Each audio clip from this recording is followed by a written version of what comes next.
way you treated me too many times before.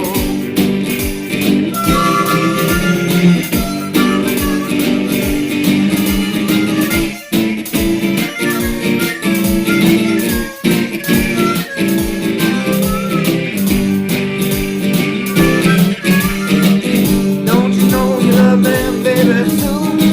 Oh, you know I want you there, I wanna be right there with you. I know I gotta keep you by my side till the day I die. 'Cause baby, ecstasy is in my hand. Oh, when I'm holding yours in mine and walking in the sand. Oh, baby, you know it's fine. But now you done and piss me off. You ain't done something you shouldn't have done. Baby, I'm mad. I'm going on. Oh, I'm going on.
And welcome back to the Lost Begotten Trial.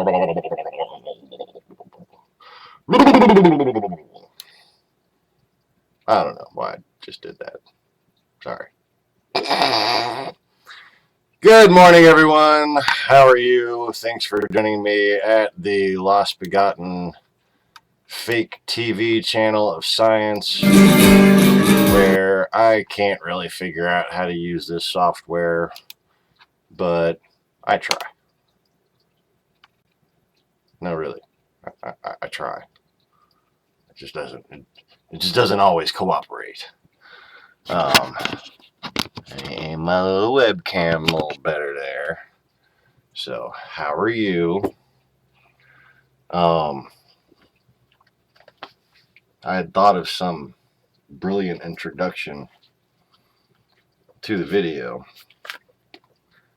and then I turned on the live stream and realized I was still in my bathrobe. So I had to find a shirt, and I put on a Saints shirt, and it was dirty, and it smelled like it too. Which is odd because I don't remember ever wearing this Saints shirt. I'm guessing it's one of the shirts of mine that my wife stole and then just stuffed it back in my dirty clothes. Oh yeah, he could just wash that whenever he gets around to it. But I see it and I think, I don't remember wearing that shirt. Maybe it's clean-ish. Maybe it's only been worn 1 or 2 times. Maybe 3. You know. Maybe I didn't have chopped up fish and algae guts and everything all over my hands and wiped it on there. Maybe. But maybe not. What it smelled like, I'm really not sure. But it definitely had an odor foreign to fabric products. I might have to ask my wife what the fuck that smell is later, actually. It smells like a part of a barn, but I'm not sure what part. Okay, so anyways. Today I just went ahead and left the headline thing up from last night. I didn't sleep last night. I woke up this morning to realizing that my wife was late for work, not even remembering when the hell I went to sleep. Although it was at least 5 a.m. before I got to sleep. I don't know why. I just didn't fucking feel like it. You ever just have such a shitty day, like you're not really worried about anything, but it's just like, fuck you, sleep.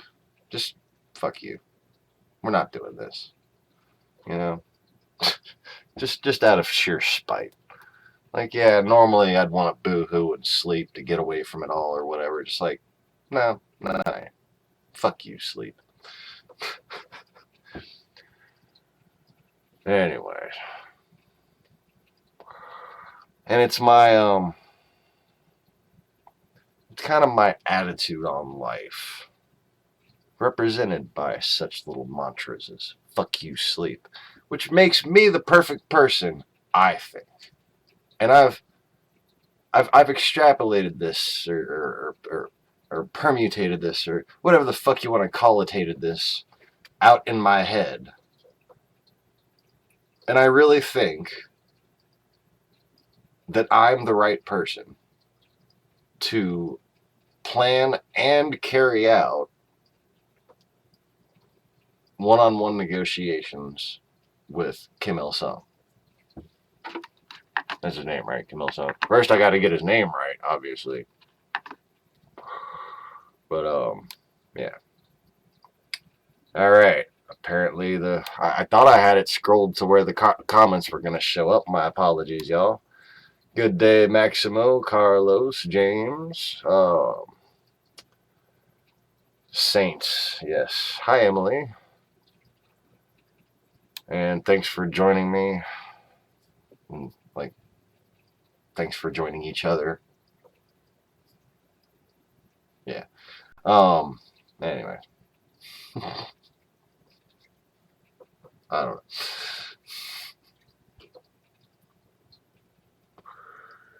So, let me try to regain my train of thought from before the dirty shirt incident.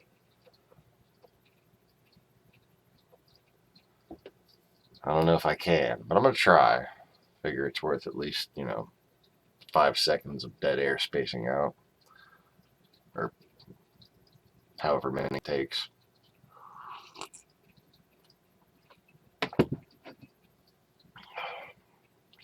And if I can't remember the little funny line of dialogue I had in my head before the shirt incident, the bathrobe incident, the bathrobe stinky shirt, hyphenated infinite.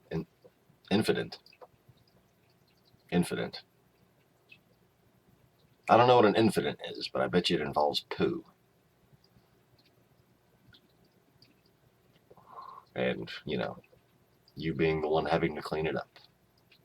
We had a little incident with an infant. That's what they do. They poo. I don't know if you know this. That's all babies do.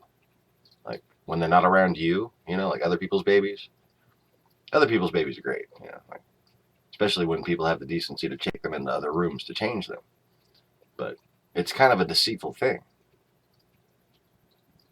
See, when you actually become a parent, you realize that that's just all for show.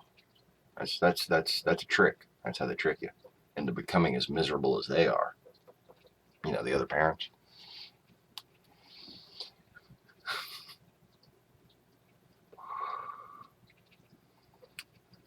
They want you to think that you have a baby and it's going to be like, 90% giggles and 9% crying, 1% poo. No, it's like 10% giggles, 50% crying, 180% poo. And I know it doesn't add up, but once you're a parent, you'll understand math doesn't mean anything anymore. And it's just tears and poo everywhere. Your tears, their poo.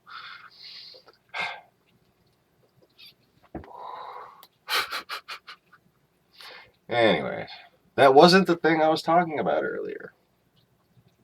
Although it may have involved poo. Huh. Pretty sure I was on the toilet when I thought of it.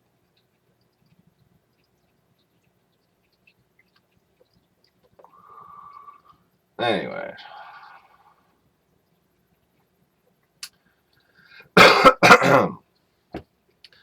So maybe if I get into the logic of the negotiation. See, I don't want to give away too much on the channel as far as my plans go for the negotiation. I don't even want to give away what my end game would be. Like, what does success look like?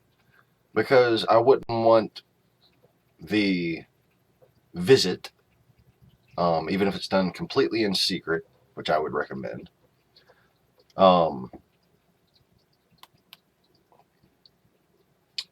wouldn't want the intentions of the visit to be speculated upon by outside groups.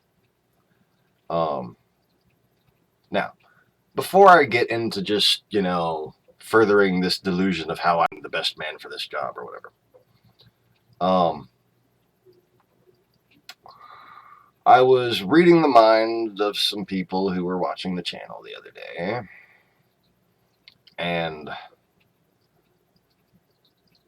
a comparison came up.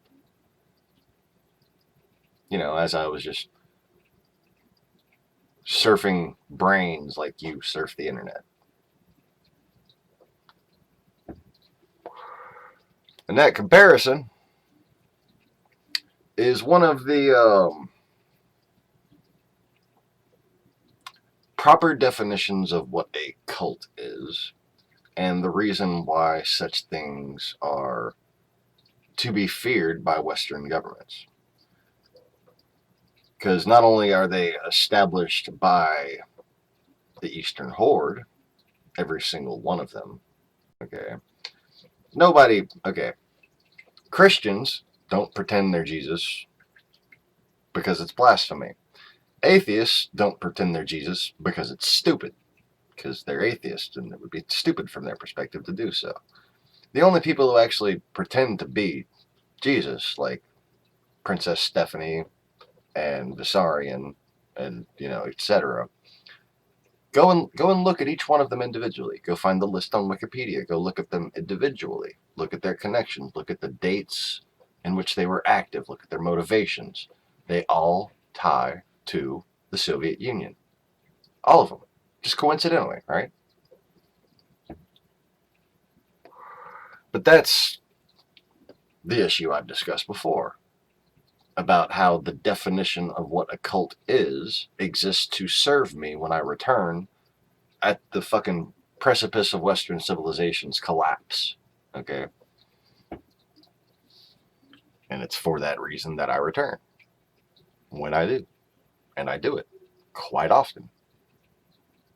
People just don't seem to be aware of that because they don't understand that being reborn means being reincarnated. Reborn, reincarnated. Reincarnated is just a fucking made up word to describe being reborn.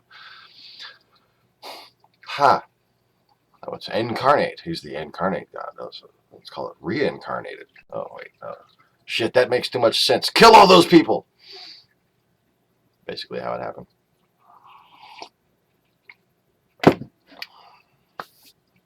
Blasphemy!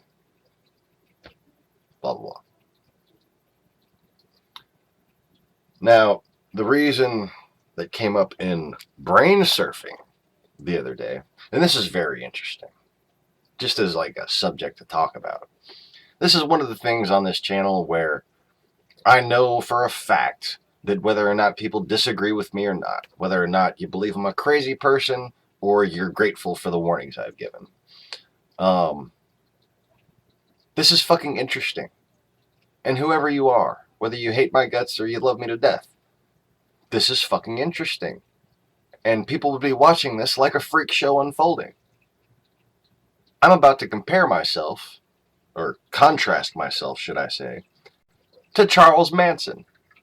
Okay, because that's what the little thought I was surfing was.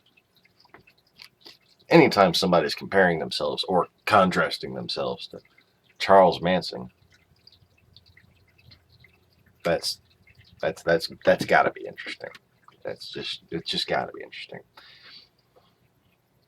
especially when it's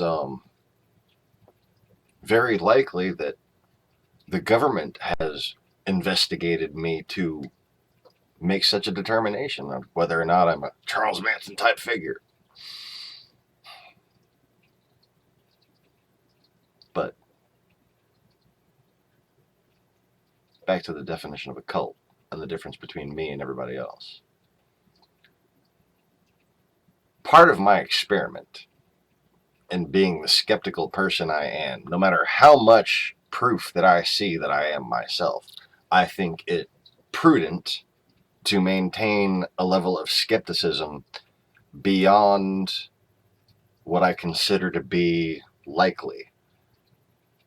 Simply because my observations, even though shared with my wife, contradict what societal norms dictate. I mean, standard principle, anybody who thinks they're fucking Jesus is crazy, right? Well, I don't think it prudent to trust my own perception and even my wife's to the point of discounting the majority of people's perception, even though if I feel like they haven't seen all the evidence. Okay, so I maintain the skeptical train of thought and have certain rules that I must proceed by in order for the experiment to be valid, according to that skeptical train of thought. And one of those things completely distinguishes me from somebody like Charles Manson. And I think it's very, very quintessential to the difference between myself and anybody else who pretends to be me. Okay. Simply put, I have to believe that I can do the things that I say I can do, and I have to let them happen and see them happen, or else I'm not me and I shouldn't be fucking doing this. So a person like Charles Manson manipulates his followers into doing his bidding into doing his bidding, all right, for him. Like, and we're not talking posting links here. I don't know if you've read or seen documentaries, but the Manson family thing was pretty fucking creepy.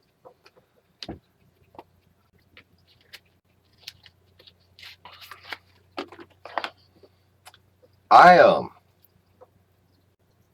don't need you.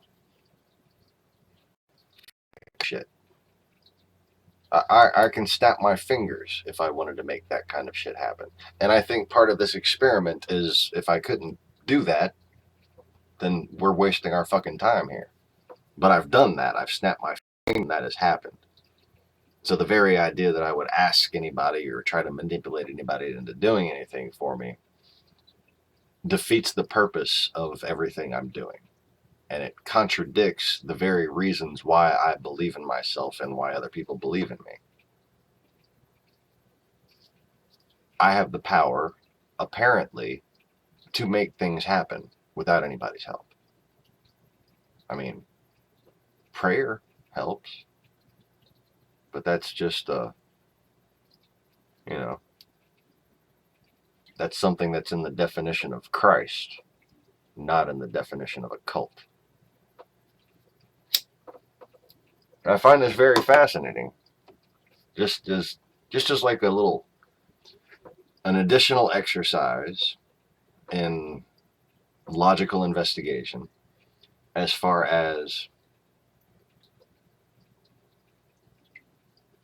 why suppression of this channel might be allowed, why some people might fear me, okay, or fear my message spreading. Your prayers are like votes for a policy.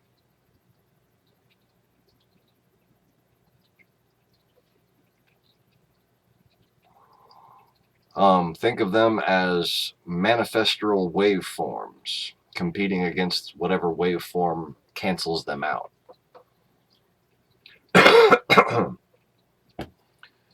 And bear in mind that the enemy is not overwhelming. Most of them are brainwashed. Okay, so by praying, you're not praying to cancel out the effects of the brainwashed. You're praying to cancel out the effects of the master that came up with that deception. And the few who are clued in on it are the only ones whose prayers your prayers are competing against. Like just in terms of waveform combat, okay? Good question. What do our prayers do? Emily asks. And hi, Lacey. You know you've tuned in at an awkward time for new viewers when I'm sitting there talking about Charles Manson shit. But I still haven't figured out how poo factors into the equation.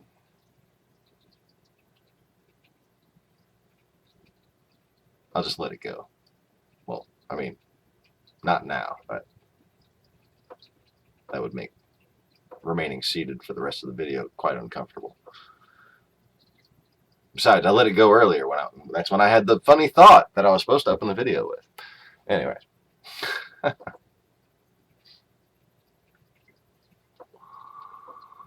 Oh no, I was surfing the internet of human thoughts. You know, basically when people think about me, I am generally aware of it. Especially when I'm asleep.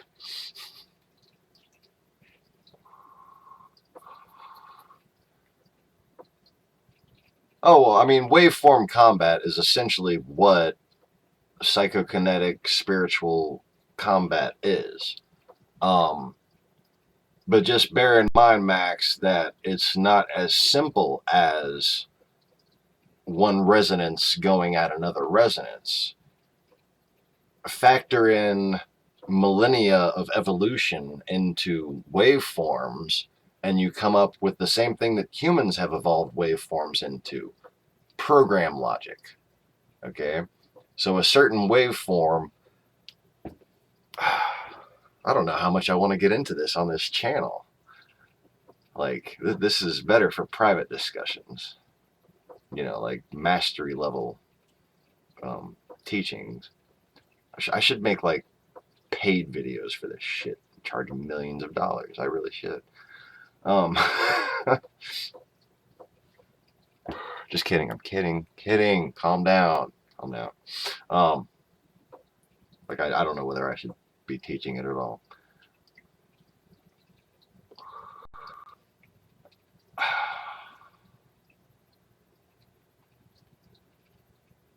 The trick to most waveform combat, and I suppose I'll put it as far as the demon side go. I won't try to tell one of these stories or think of one of these examples from my perspective to give away my tactics. I will tell you what demons do with waveform. Astral combat is what I call it. And I mean, a great way to learn about astral combat, that is what takes in the interdimensional planes that you cannot see, in the color spectrums that you cannot see. Watch Bleach. Bleach is great for this. I mean, if you have a Christian foundation rooted in the New Covenant, not in judgmentalism, right? You're not a Christian hypocrite. You're a real Christian, one of them kind of people who would give somebody the shirt off their back. And you have that pure, helpful spirit, ahead of time and you go and watch Bleach, you can resist any of the new age, corruptible kind of side tangents that it might take somebody's mind into. Okay. But one of the things that it teaches you is how a demon attacks a human with electromagnetic interference. It's not just to cancel out the waveforms that are, integrity, moral steadfastness, those kinds of waveforms. It's often something before that is the waveform of something either innocent or pleasant. Okay? A temptation, if you will. And essentially what it is a deception to mask the attack, to lower the guard. Kind of like a Trojan horse. Paint a pretty picture, and then the picture attacks in so many ways. So anyways, back to how cult leaders manipulate people versus what I have demonstrated that I can in fact do on this channel. Cult leaders all have an agenda. Most of them have training. Okay, training, like well-schooled, well thought out training from levels of wisdom that mankind should not have unless certain castes were being guided by demons. Like, I saw this one guy who had this little, I think it was BBC went and interviewed him, and he's in Colombia teaching a little it looks like Daniel Jackson's English second language class from the Stargate SG-1 Mobius episode. My name is Carlos, you made me so hot. But it's a guy who claims to be Jesus. And he claims that his wife is Mary. And he'll have his wife come up there and, hi, I'm Mary. And, these people they have their birth names and they just change their names, and they have this projector. Okay? And a little board with little charts, and they teach people these very 12-step, like very Oprah, new age type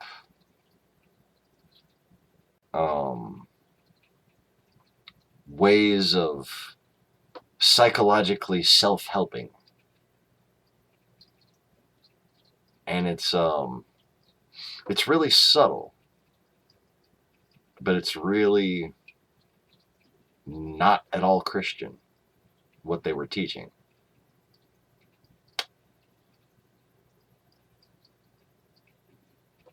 And if you can find it, check it out. It was in this compilation of different people who think they're Jesus. And if you're a new viewer of mine, by the way, I'm John the Baptist. Anybody who says that they're Jesus and isn't using quotes or, saying it matter-of-factly at least, they don't even understand that they're fakes. They don't have a clue. You don't even know who you are? Well, the first step is acceptance. Well, we're on 12-step programs. And all I can say about not knowing who you are is that Western civilization has lost its identity through a massive effort to cause such an effect.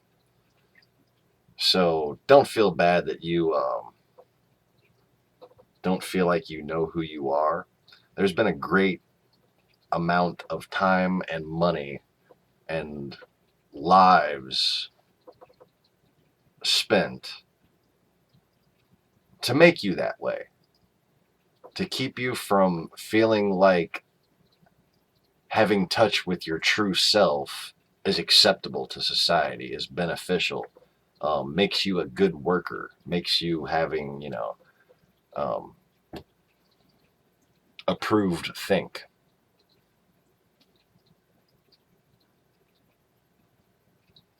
And if you feel like where everything's going is wrong, if you feel like the way people are just being fucking meaner and meaner to each other all the time is wrong, and you can't distract yourself by being a good little worker and by buying shit, you wind up with this feeling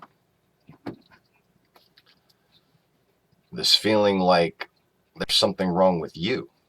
There's nothing wrong with you. There's something right with you. Something wrong with what's going on in this world right now. And this is a little slideshow that'll guide you to exactly why and how it's gone that way. And I don't know how familiar you are with the message of this channel, or the various messages of this channel, but it's not what you normally hear from shill channels like Princess Stephanie and every other fucking channel that has paid to promote fancy studio graphics that, no individual on YouTube could possibly be coming up with on a daily basis.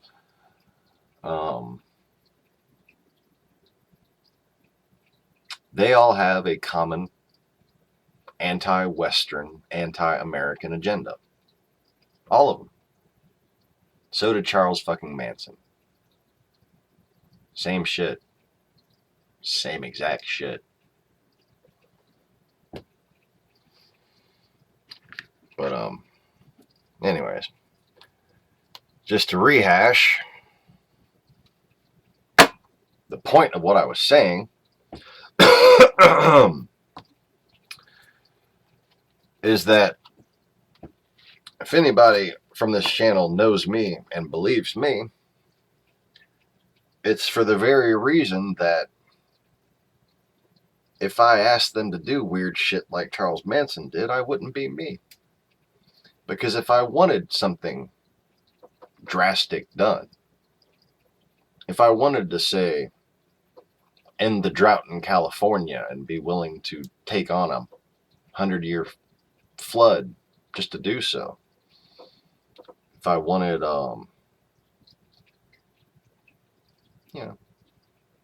different bad things to happen to different bad people, even entire regions, okay?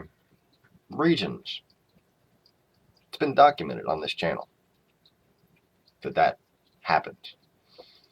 I have volunteers as moderators. The reason why they volunteered is because a while back I had noticed that when annoying trolls were really, really annoying me, there were a lot of earthquakes. Nearby earthquakes, not just like, way on the other side of the world.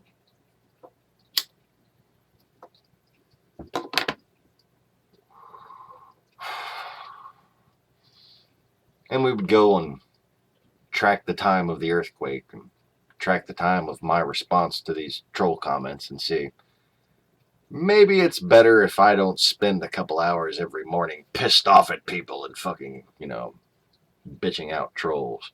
Because when I stay in that mindset, I start to devalue the average potential of any given human being. And I get into a state where I wonder why I keep fucking bothering, why I kept trying. It's been a while since I got into that state, obviously, because I've seen results. I've seen, everything I've been trying to warn people about is finally coming, to well presented exposés on the Rachel Maddow show. Okay? 2 years ago, I was working on this shit, and now it's coming out. But how many different fucking examples are there?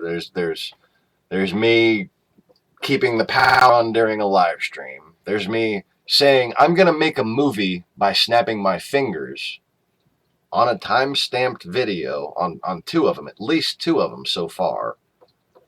And more than 6 months to a year later, those videos started becoming a thing. And then, over a year later, those videos came out. Those movies came out. That's the Great Wall movie and Pete's Dragon.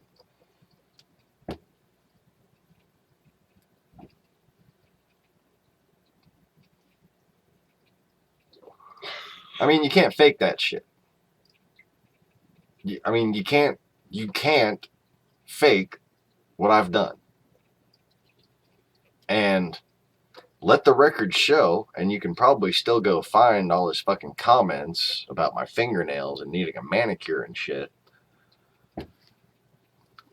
The LSC, lard-ass Stephanie Krispy Kreme motherfucker, his people and he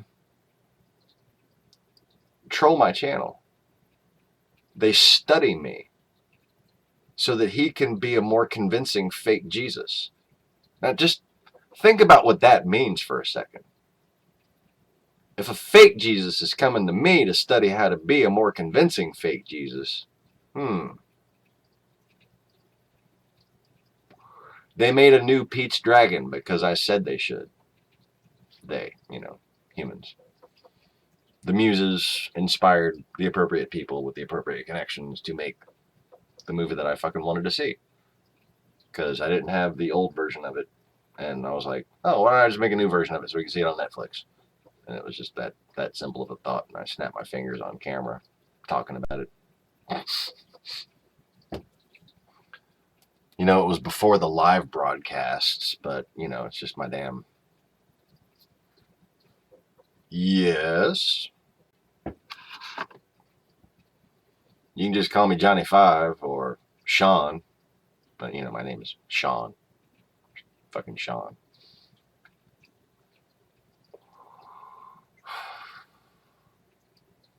Apparently I said the worm is the spice is the worm too many times on this channel, and now they have some fucking asshole little fat leprechaun named fucking Sean Spicer as the fake administration press secretary, and that pisses me off. Like, I just want you to know something about guys named Sean. They're either really fucking cool, or they're like that fucking moron. Like, guys named Sean are like the male equivalent of redheads, okay? Redheads are either really pretty or really ugly, like... Anyways. No, there cannot be more than one true Jesus. Male and female, Elohai created them, okay? When God, the sum of everything, manifested when he rested and he being a plural term, non-gender specific in Old English, okay, not being gender specific as if you're calling God a man,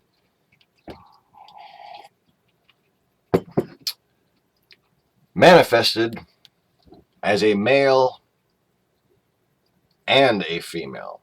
If you read the Bible, it's a male and then a female. Because, okay, just hypothetically, for instance, so you can see exactly how logical this is. Imagine for a second you're God. And you're just sitting there, just like being God. Oh, well. It seems as though I exist. That's nice. Well, this is boring.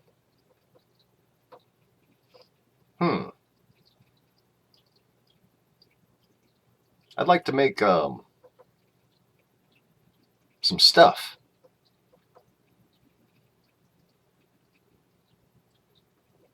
So you make some stuff. Stuff is just stuff. Doesn't take long before you realize I'd like there to be like another one of me. So you make another one of you.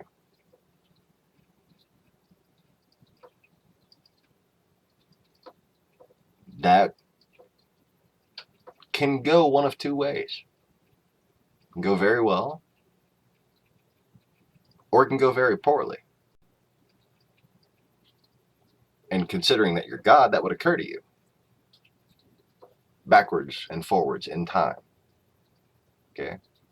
The realities, the possibilities, just become like lines on a program that are compiled and rendered.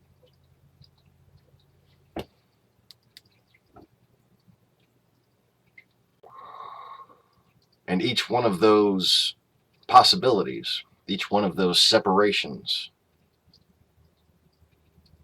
become a dimension.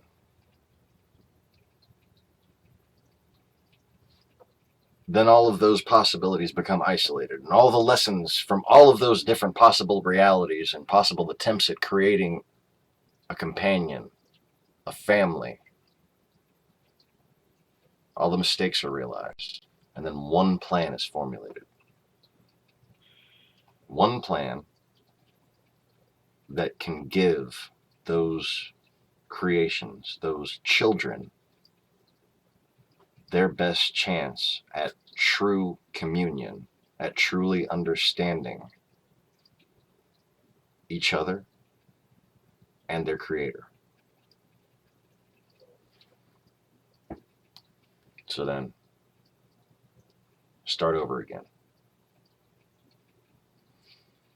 Okay. I exist. I'm bored.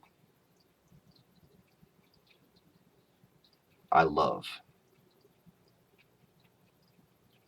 And that's how this creation came into being. And from that moment, all of the different sexual reproductive universes that had love in them, that had romance in them, that had passion and compassion in them,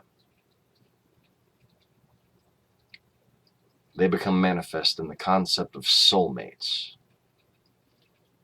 starting with the mother and father of all other souls.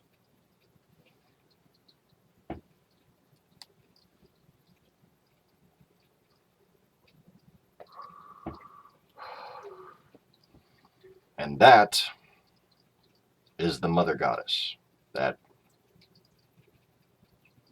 is the woman whose name is the same as my mother's.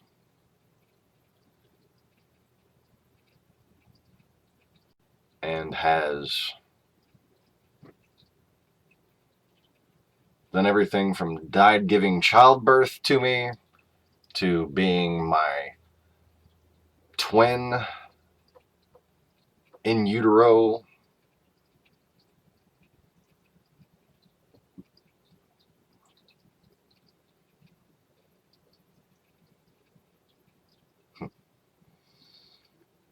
Many stillbirths, many abortions, many mothers who died during pregnancy.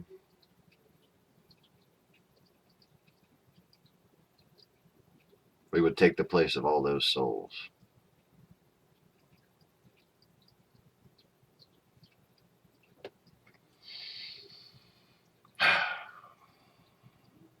But there was only a few instances in which we came here together before recent history. And since then, we've been needing to come here together to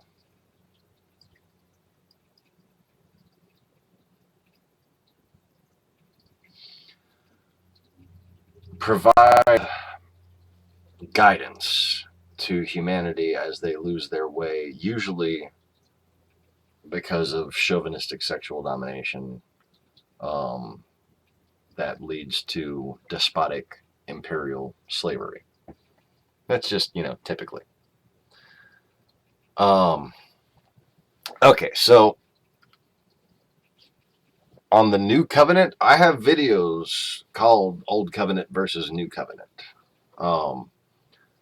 And that lesson has been made manifest in reality since I've been teaching it according to, exactly what I told you about it and how it was going to pan out if, people didn't learn the fucking lessons. Old Covenant, just, in summary, the Old Covenant was a covenant between what is now humanity, okay, and God, ascended form God. Actually, representation was given by Gabriel at the time.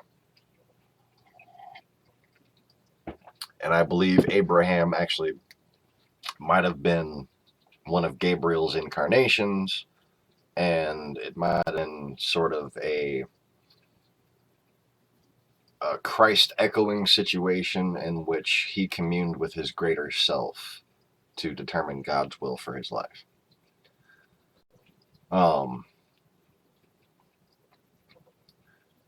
And then the old law evolved from that point and was given in obviously the other instance, 10 Commandments and whatnot. But there's a lot more than 10 Commandments if you've actually read the Bible.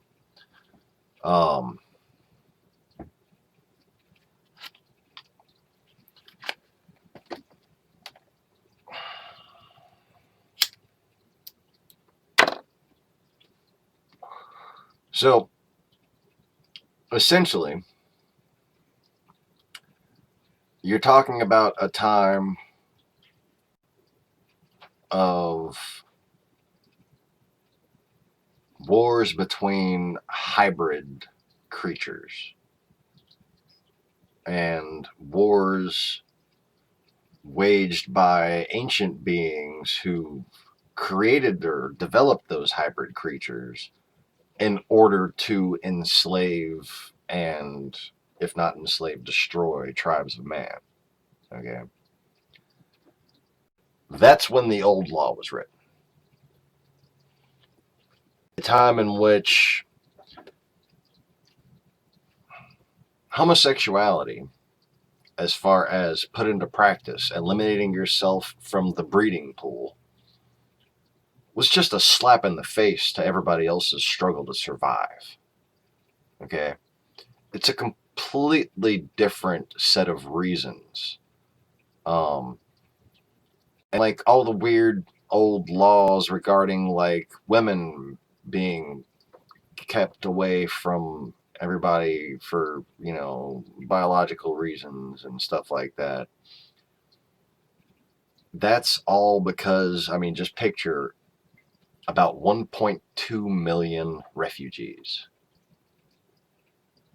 Nomadic, okay, so not like city dwellers who suddenly had to start walking. Like Native Americans, like people who were very much capable of picking up and going, but still over 1 million of them. Disease prevention measures.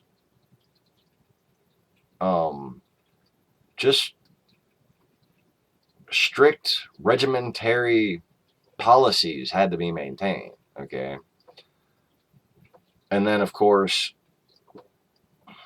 you're talking the fall of the Dragon Empire, the first son of Medusa Empire, Alexander, the Republic that sprang from that after the first rebellion, and democracy developing, civilization developing. You know, I mean, people had fucking toilets 2,000 years ago. I don't know what the fuck people these days thinking. They had toilets that flushed in everything. All right? I don't know if you realize this, but they could make, like, brass and shit back then, too. You know, like, not just porcelain clay. But toilets aren't that fucking complicated, you know? People who think that the direction that they spin determines that, you know, proves that the earth is a ball and rotates like that. It just proves that maybe toilets are more complicated than some people. So anyways, the new covenant was in a world that was getting to where society needed to be, or to where we can still see that society needs to be. And the old covenant was a fulfillment of the new covenant. I mean, the new covenant was a fulfillment of the old covenant, in that the reason for the old covenant existing, the reason those people had to survive and keep God's word and keep the history alive, was so that one day such harsh living was no longer necessary, so that one day we could all be free, so that one day we wouldn't have to worry about being slaves. The new covenant was about multiculturalism and compassion for your fellow human being and awareness of, and this is something that's completely lost on modern viewers of, readers of the New Testament. The New Covenant was about awareness of the empire of false Jews, of a massive empire of enslaving deceivers. Okay? And what's the greatest trick the devil ever did? Was convince you that they didn't exist.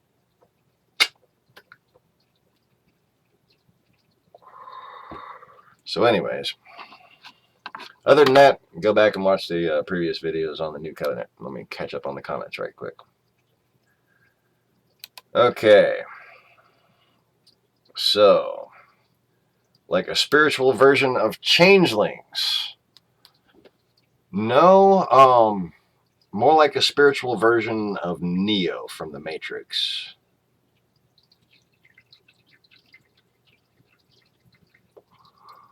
And much like the Matrix, reality has been completely reset. I mean, you know, not in such a way that eliminates the old stories or the lessons that can be taught from them, but let's just say if everybody on the planet went to sleep at the same time, do you think everything would be the same when they all woke up? Now simply imagine that it wouldn't.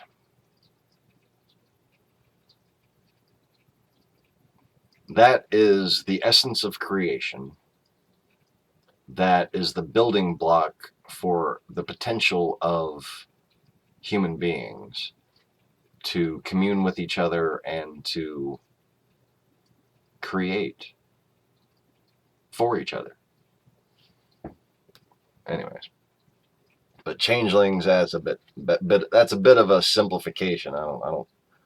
I'm not aware of any sci-fi series in which changelings are like manifestorial gods. Now, Q, on the other hand, and if you don't want to follow me on Twitter at The Lost Forgotten, you can follow me at Starfleet Judge, in which I retweet my tweets.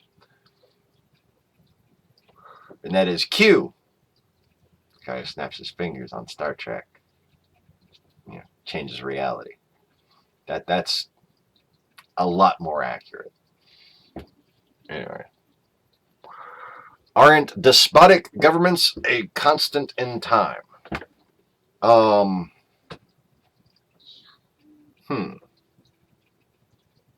No. I'm trying to think of specifics for you. First of all, to be a Christian is to believe that despotism will eventually be stricken from this planet. Okay? To be a Christian is to believe that eventually God will incarnate himself and bring about an eternal democratic peace on the planet, which will be based upon a advanced mutual moral understanding. It won't be the bullshit democracy that we have to deal with while the horde is infiltrating us, purposely making democratic systems not work, and, you know, like shitty water companies and stuff like that. But as far as the past goes,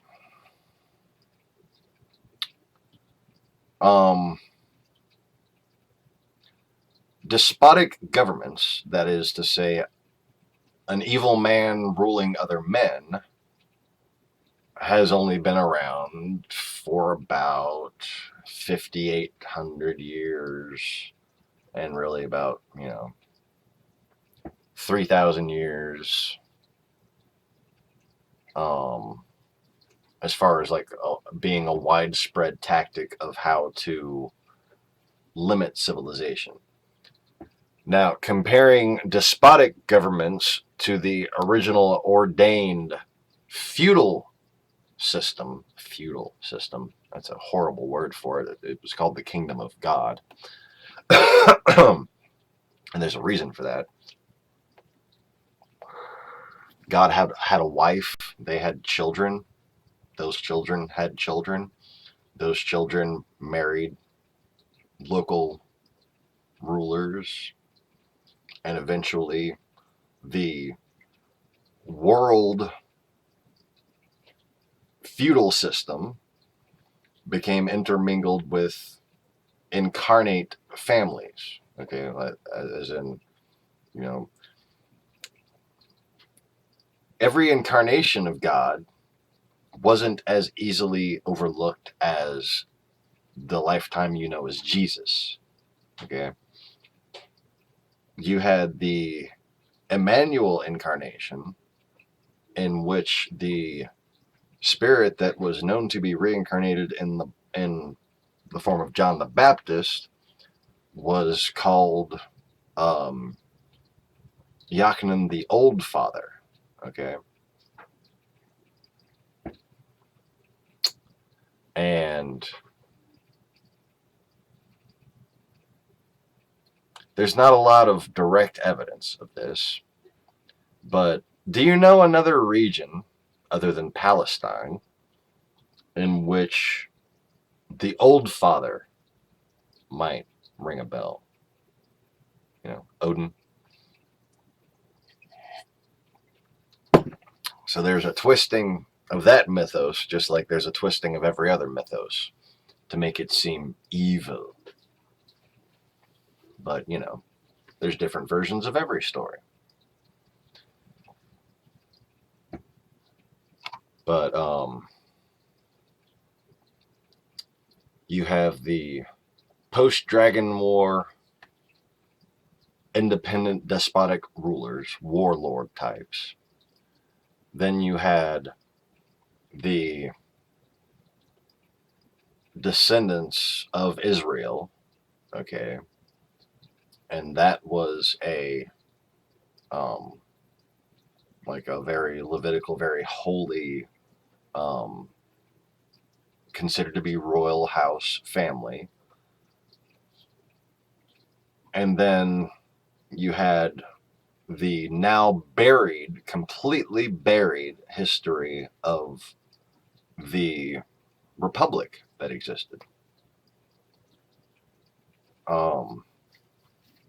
Ending in the rise of Caesar. And that was right before the time of Christ. So you had democracy and lots of despotisms in wilderness type areas and in the north. And then you had Caesar. So then you had one big despotism that split into 3 small despotisms. And then the southern despotism became the original rendition of the kingdom of God after, you know, John and Mary were killed.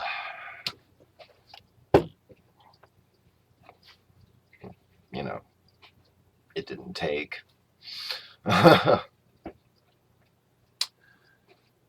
And I think the understanding of that particular incident needs to be addressed.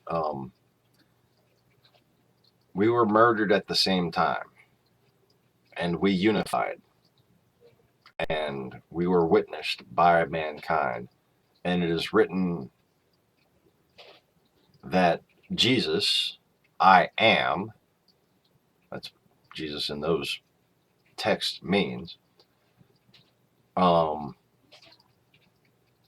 went around and did very miraculous things, including raising Lazarus from the grave. That was not a human being walking around. That was actually after.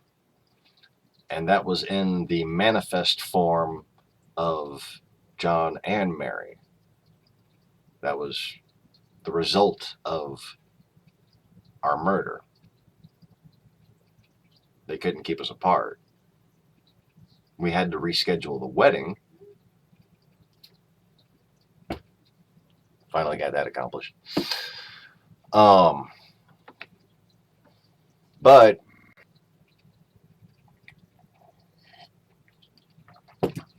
that was the big, undeniable, cataclysmic thing that happened 2,000 years ago that established the kingdom of God. Okay? It wasn't some rebel that got killed and, you know, maybe somebody gave him some wine on a sponge and he fell asleep and got to wake up a few days later. It was he and his wife were killed. And that part of us that existed in that first instance, that first instance of time where I had just decided to create her and I still had her with me and I hadn't yet separated her from myself and said, I see you.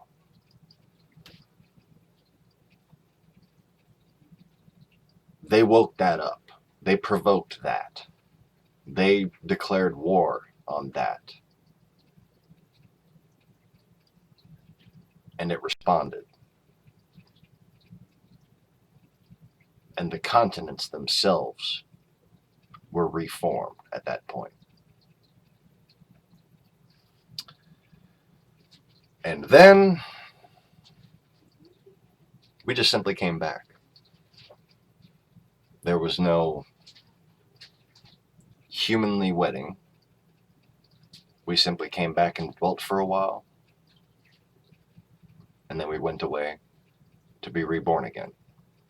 And we came back, and there's different records of this forehead guiding humanity from Alexandria, Egypt. Origin, John the theologian, John the blah blah blah, John the who, John the what, John the where, John the for how many cookies, John the self-flushing. Wait, no.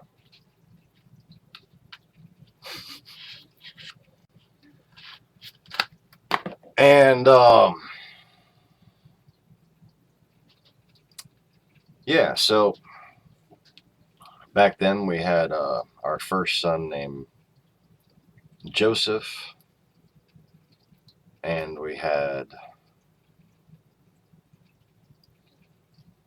2 daughters,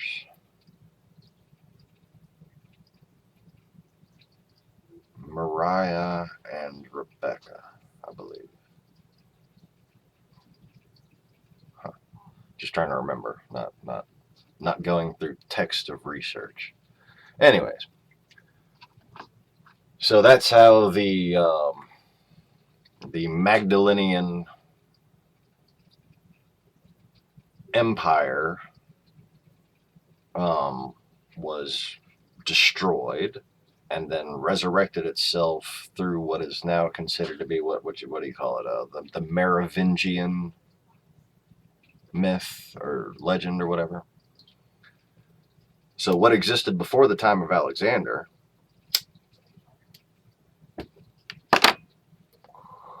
was the communal Magdalenian kingdom that had perfect trade relations with Africa and Asia Minor. Africa was maybe a fifth of the size of what it is today. Asia wasn't anything like what it looks like today. Here, wait, I have a better map for you than what you're probably picturing.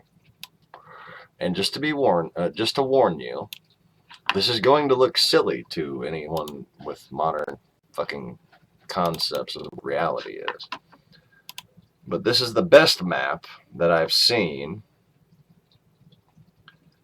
that shows what the original spiritual reality looked like, basically before anybody had any business trying to build a dirigible to map the relationships between things, because continents were manifestorial planes that were created by the first 5 beings that were conceived of in the archetypical preternatural reality before this plane was put into existence. I'm trying to find the picture. Wait, I think I just saw it. There it is. I don't have a cropped version. Okay, I gotta edit that. I thought I had a cropped version in the slideshow thing already. Alright. So I call this the Daedalus map, and if you're a sci-fi geek, you will not take long to understand why.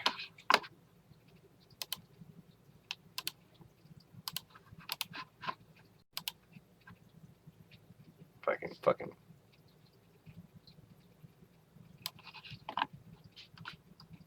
get the damn thing to crop properly.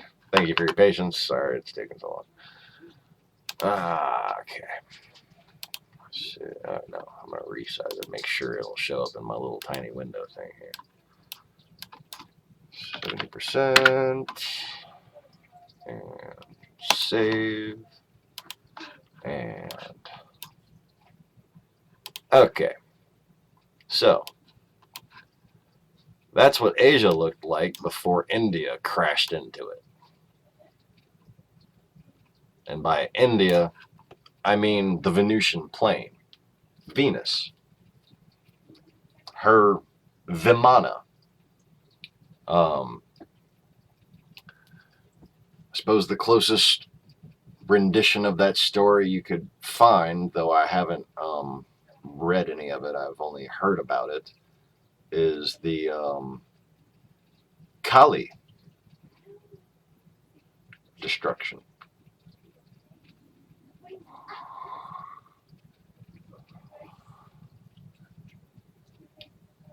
But yeah, there's that's what I call the Daedalus map. Isn't it cute? And that is the result of the family, the children of God, manifesting.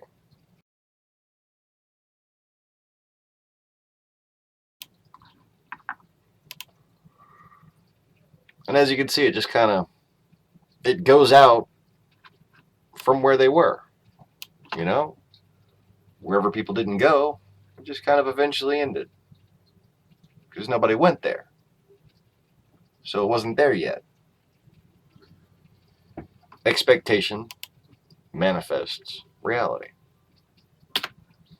And that's, you know, it's not perfect, but it's close enough to where I think it's cute. Anyways. So, slowly getting down to the comments here. And make the window a little bigger there. Quiet.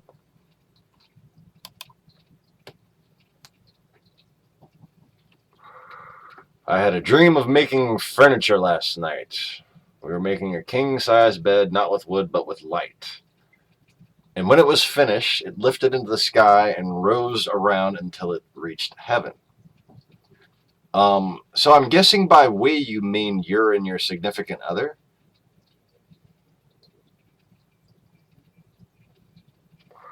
I don't know, that seems to me like a cute sign that y'all are probably soulmates. And that's how stars are born. Soulmates. When a soul has learned enough of its lessons that it ascends and then splits.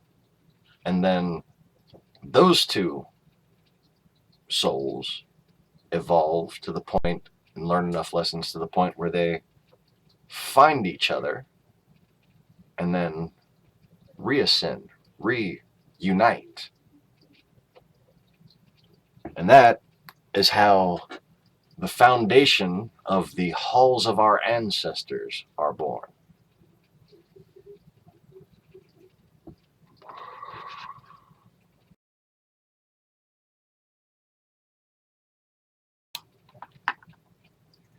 And tell Dingo to stop freaking. Jeez. Apparently, I'm apparently missing all the fun in the other room. Anyway, so that's pretty cool. I like that. I like that dream you had. We thought it might have gone inside a cloud that was shaped like some sort of large fish, which we took for the Fisher of Men.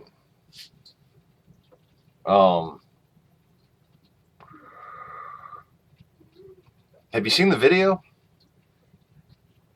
Like, because I have the cloud on video. That's my cloud. That's the whale of Jonah.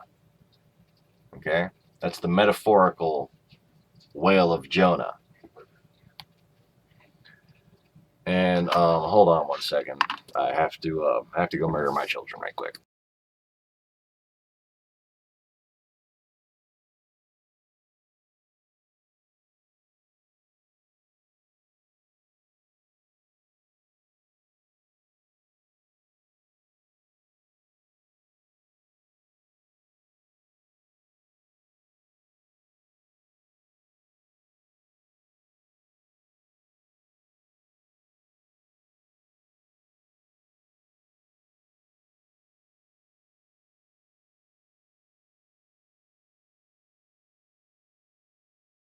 2 TVs, tablet, DSs, freaking find something to do.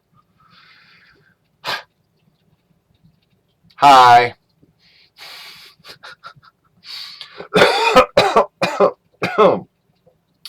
Excuse me. They were apparently wrestling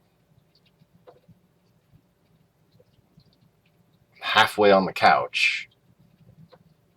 I don't know. There was no poo involved. You know, I'm grateful they're at least at that age to where, you know, every time my attention is needed, there isn't poo that needs to be cleaned up. You know, that's good. Anyway, so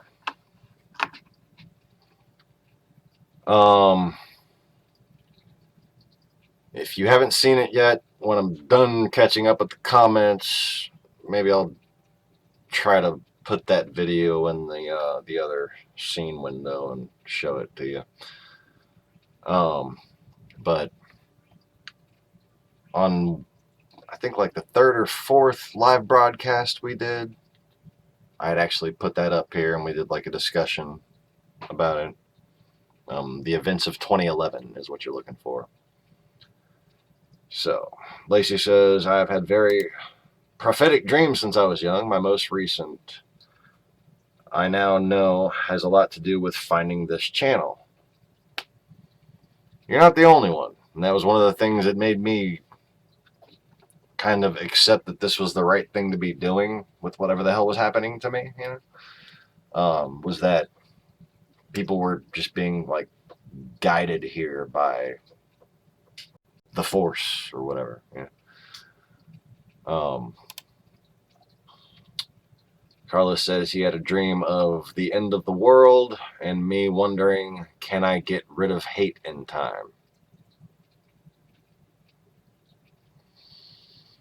I feel you, little brother.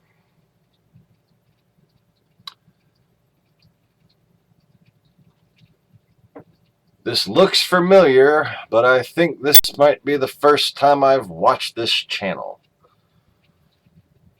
Deja vu, the experience or sensation that something has happened before. Deja vu, the experience or sensation that something has happened before. Deja vu, the experience or sensation that something has happened before. Head on, apply directly to the forehead. Head on, apply directly to the forehead. Okay.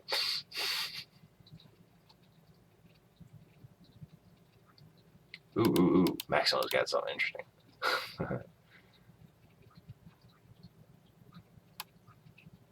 Hey, Sean. Oh, and welcome, since this is your first time joining us, Ace. Apparently, if you and your wife are soulmates and you manifest, the hall of your elders will be the helpful place. Sorry, I had to. Ace, the helpful place. Yeah.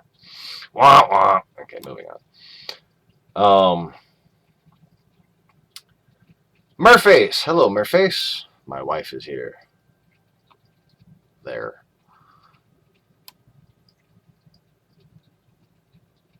Okay. It is what Lao Tzu means from Taoism. The old father, master, person, child. Interesting. Because that's how far back that wisdom carries, is from back to the old unified kingdom. And I suppose maybe this little Daedalus map here, if nothing else, it makes it a little easier to picture how Asia was all connected at one point. You know, I mean, not only if you look at this as being relative to the size of things today, was it, you know, it's closer. It looks closer because there's not that much far away there. There's not that much far there. The fucking there shill line. Fucking sorry, I just got reminded of it. I don't think there's any there. Sorry.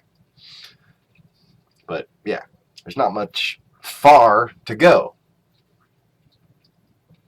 But what's interesting about this, and this ties into why earthquakes happen, why sinkholes happen, why 40 years ago we measured the earth, and was it 11 years ago we measured the earth and it was bigger.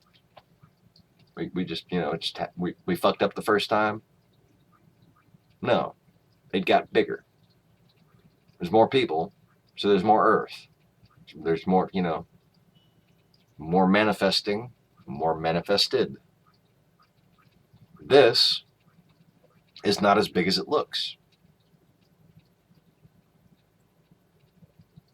If I had to guess, I would say every continent you are looking at back then was less than half the size that it is now. It all expanded in the same shapes where the most people were, where reality had the most finite definition, if that makes sense. So the places where the population centers were, namely the intercoastal areas, okay, that maintained its shape as everything grew.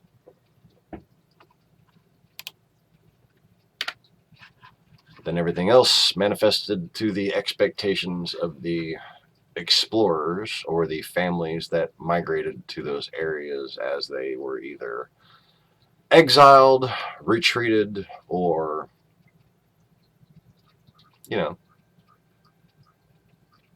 given land. A lot of people would just, pray,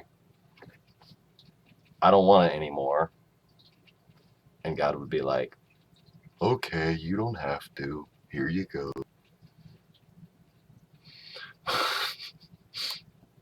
Anyways. Oh yeah, that's right. Today, Kira is management. This is proper management technique.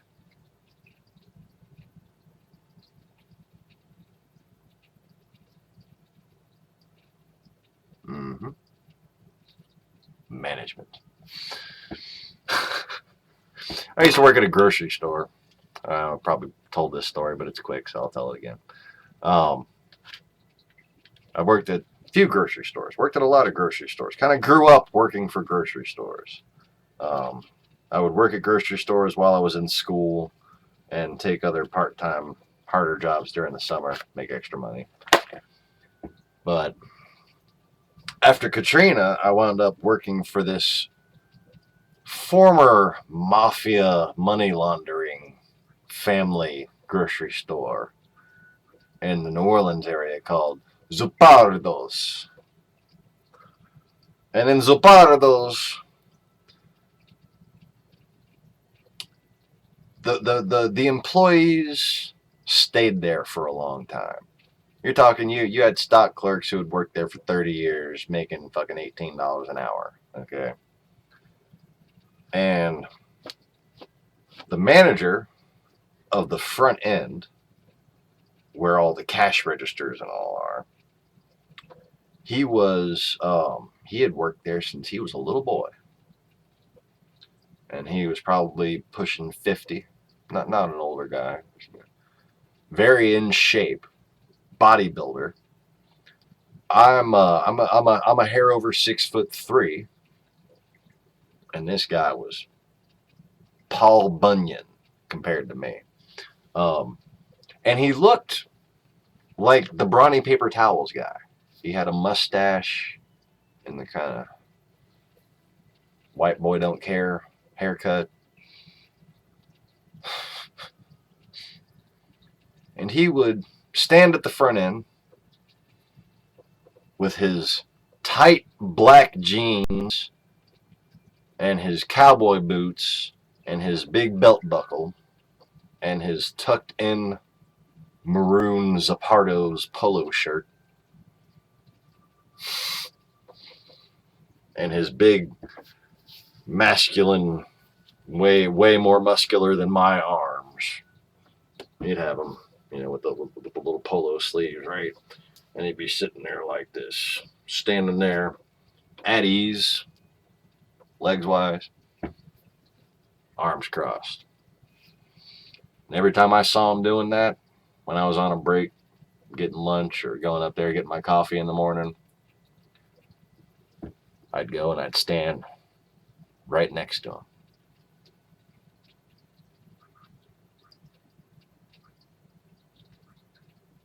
Management.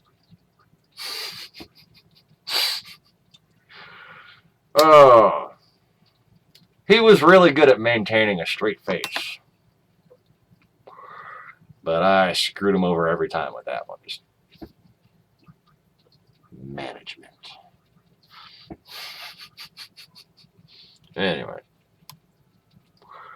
so yeah, supervising is boring. Hello, Murphy's. Did it happen 2,000 years ago or not that long ago? Okay. First of all, this is a human's brain. Okay. I can't remember, like a computer does. I can't timestamp my memories and interpret them in a way that fits on a modern calendar. From what I can tell, there was a wedding, and I like to think of this in terms of weddings, that almost happened 1,000 years ago. There was another wedding that almost happened 2,000 years ago. Before that,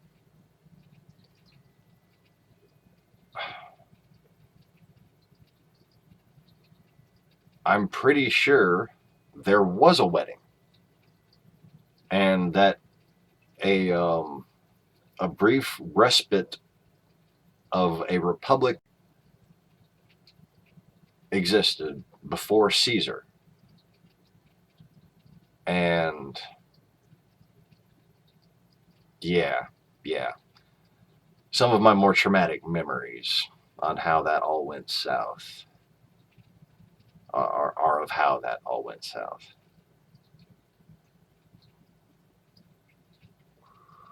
And I think it involves some of the same men that conspired to kill Caesar, actually.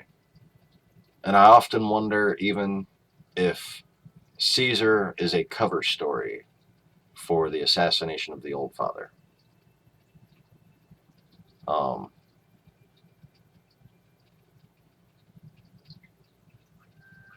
Like, if you ever wondered, and this might sound a bit silly and just kind of like man talk or whatever, but I'm a phenomenal fighter.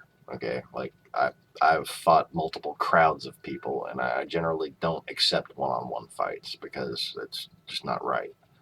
And if you've ever wondered why it took so many people to stab Caesar,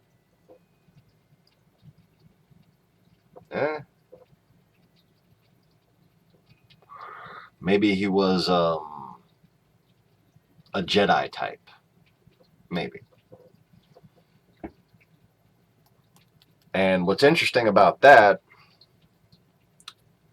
is that Caesar claimed to have in his lineage right to rule over Palestine.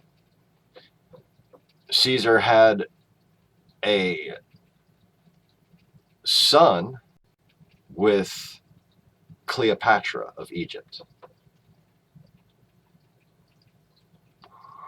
And I believe that son may have been the father or grandfather of the famous incarnation.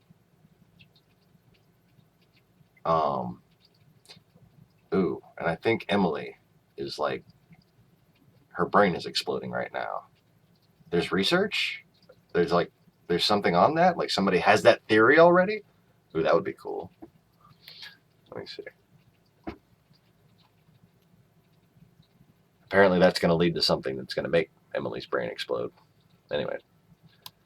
So, more comments. Yes.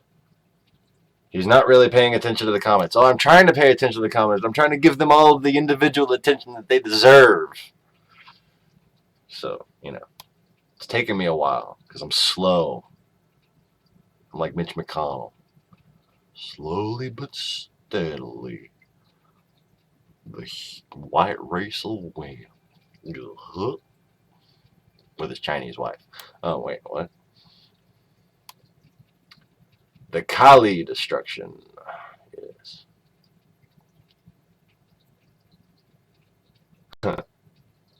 No Ireland or England on that map either. I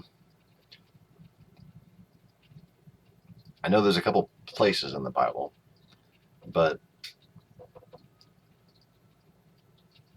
the quote is, "And he made a safe place." Well, there you go. That's England and Ireland. England and Ireland was the first edition of the New World, you know, the continent for refugees to escape to.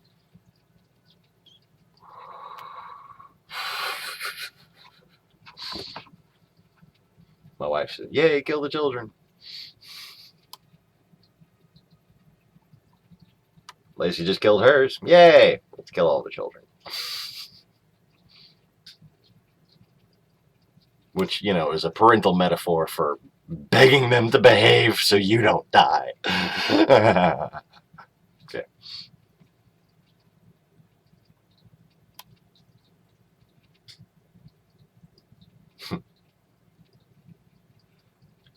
Strong books. Strong's. Oh, Stephen and Evan Strong, the Australian hieroglyphic researchers, underline the point of women having super secret rights most men aren't in on. That's how I remember things. And the Gnostic material suggests that the Magdalene's rights may have been also. Yes. And I might also say that that was an adaptation to the strategy of the chauvinistic horde. Okay. So it wasn't always that way, but became that way out of necessity. Which makes it all the more bittersweet for when those women started being accused of sorcery and, you know, persecuted just for their, you know, just like the Freemasons, society with secrets. Those secrets might be the key to their survival. Might be the key to all of our survival. Same kind of societies with secrets. And those secrets were the keys to our survival. And they were persecuted, killed for it, tortured, etc. All right, so let's see here. Murphy's going to have to check that out. A new approach to girls' night out.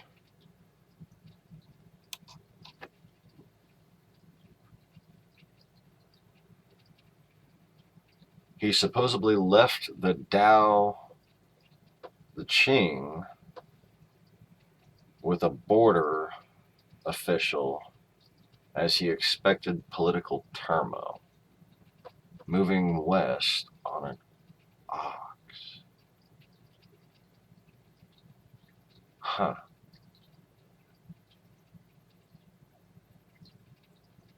With a very nice battle axe.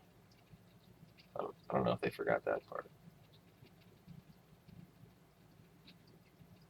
Yeah, that's cool, man. I bet that's a really slow journey by ox. Depends on the size of the ox and the relative size of the giant human-ish thing. And, of course, the small little Daedalus reality that was just about to be done away with after that. I always found that an interesting story, especially now with your context. Yeah, I do that, you know. That's a big chalk line to snap. Ooh.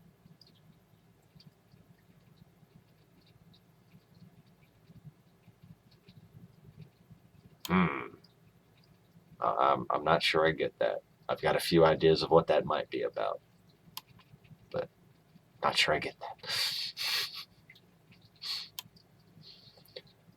that. Everything Chinese is a metaphor. We love Japanese and Chinese culture.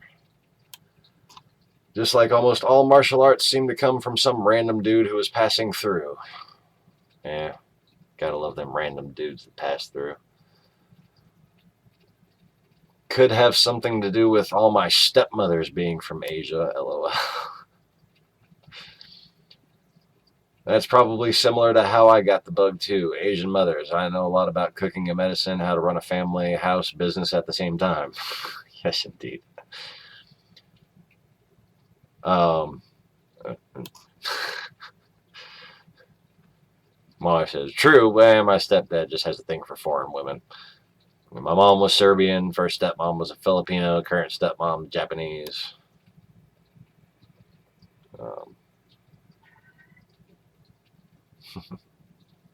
Can't say I don't understand.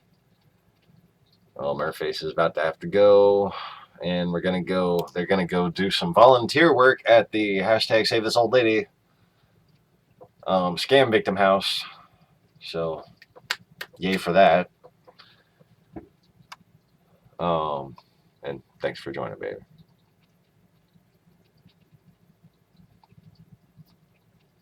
There is a theory about Jesus and Caesar being the same person? Huh.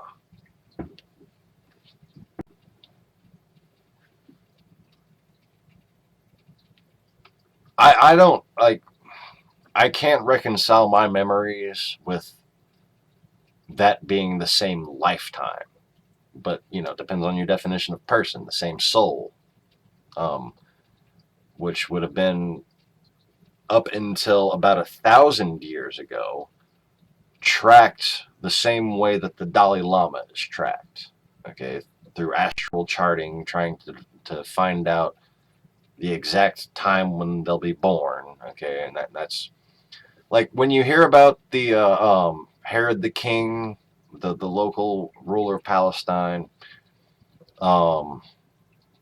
Actually, that was, he ruled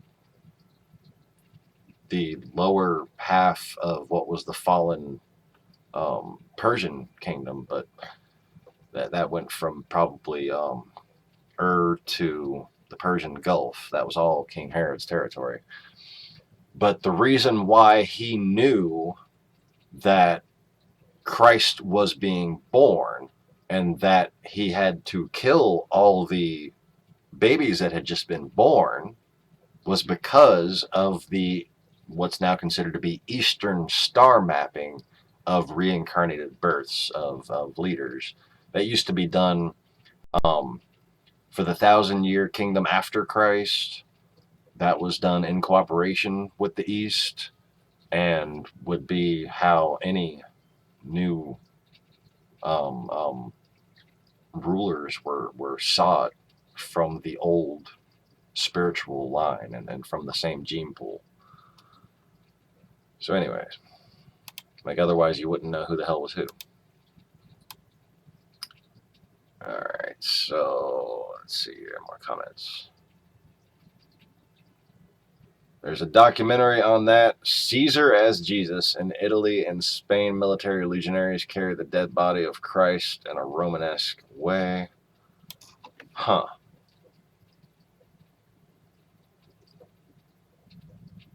That might have something to do with the missing years.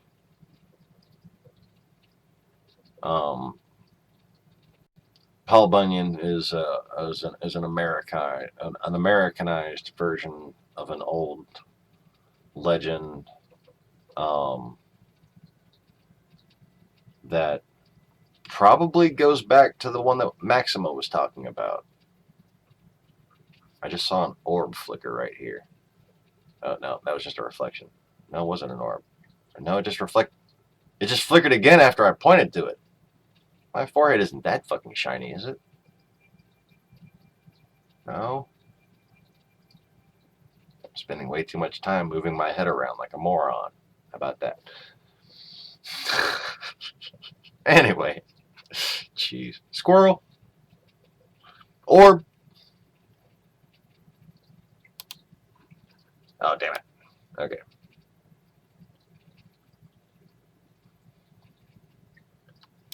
Wiccans and such. Mixed bag. A lot of Wiccans have actually one of those protectionist female secret traditions, a lot like Freemasonry, in which they embrace certain aspects of Christian theology, still considering themselves Wiccan, but acknowledging Christ as a reincarnated deity of old.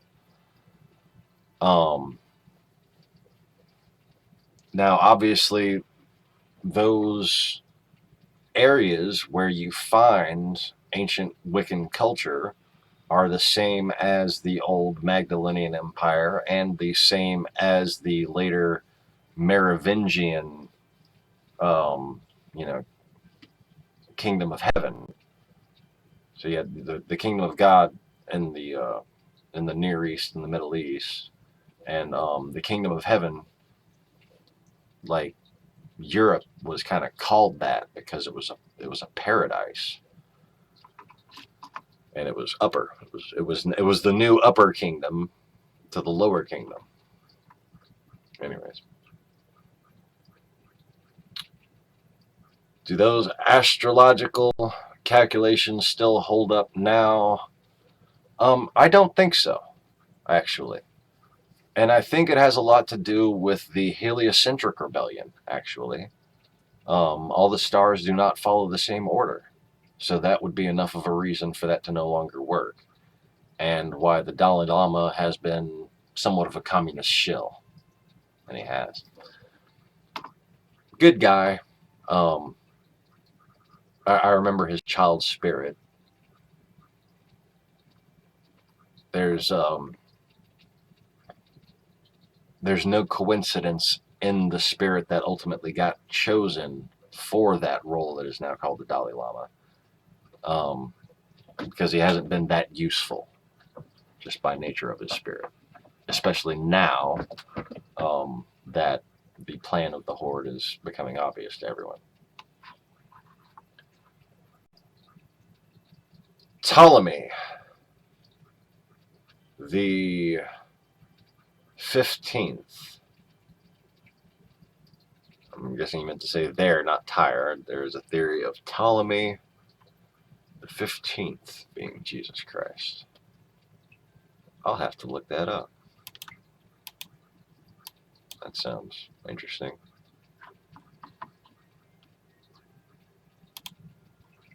The name Ptolemy has always stood out, but I always thought it was for annoying reasons. Okay, so now that I've caught up to the comments,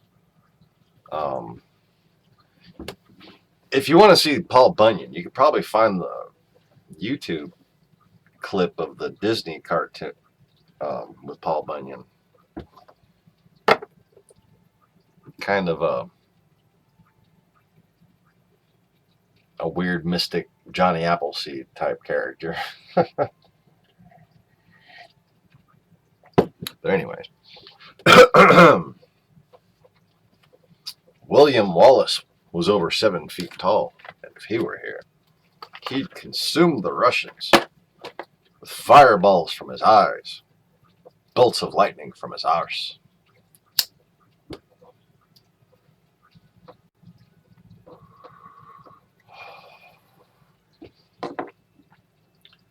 Yes, gateways. The megalithic structures that I've said were gateways, were then unified. Like the way they used to provide stability for transit, okay, from one ethereally separated plane, physical plane, to the next. Okay, so you have an ethereal separation between physical planes before the time of cataclysm. The megalithic structures that are built as gateways as opposed to solid state pyramids, so the more decorative ones with the spires on top, would be ways that resonant waves similar on a basic level to astral combat waves would be normalized enough for transit from one physical plane to the next. And this was done basically through perceptive realization and the complementary matching of the monuments from one shore to the next, which would be in old times considered to be lighthouses. And that's, I guess, why lighthouses are such a mystic spiritual thing as far as spiritual transit goes. Like, I remember when I came to this body in spirit form, the last thing I witnessed was ascending the staircase in a lighthouse. And that's what led me to this plane.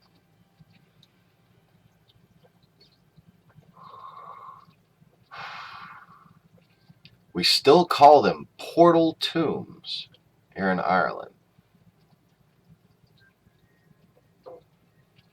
Is this related to 2011 and such? Well, in 2011, the plan of the traveling archmage that I can only historically contextualize as Merlin, and who would be written as a white-haired, white-skinned god in Native American culture or South American culture and elsewhere in the Asiatic areas. The plan was for all of the gateway structures and the non-gateway resonant structures to hold this reality once it had, once the cataclysm was over. More structures were built to keep it from falling apart, to keep a unified connective resonance between mankind and the nature of the reality, Mother Nature, Spirit, the essence of the reality that they lived in. And it has a lot to do with leveling and cancellation of destruction waves which exist outside of this reality and are manifested by a being that kind of counterbalances everything. And at the point which the 2011 shift happened, the way it relates to the Mayan calendar is because that building block stage in which everything was definite enough for the enemy to preemptively brainwash people and to cause it to be manifested into a heliocentric ball form, placing it in heaven before it had ascended. It just all relates together.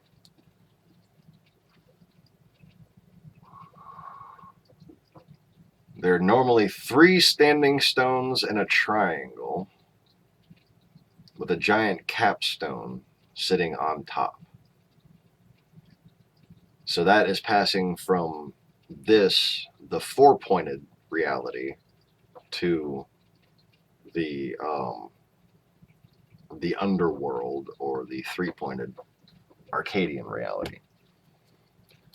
And one of the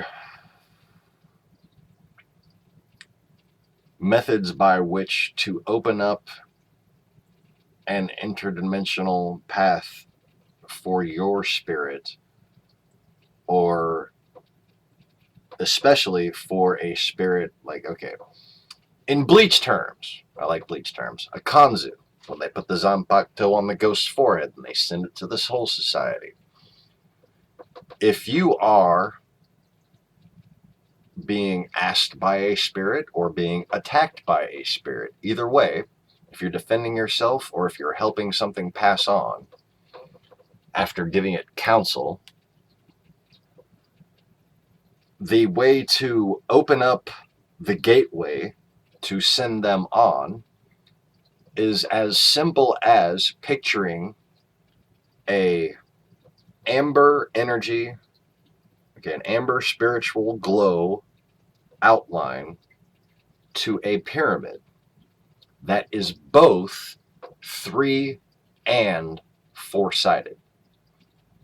So if you can get it in your mind to be both things at once, okay, even if it's a matter of rotating it to where it looks confusing enough, like an optical illusion almost, that right there opens up the gateway and allows you to,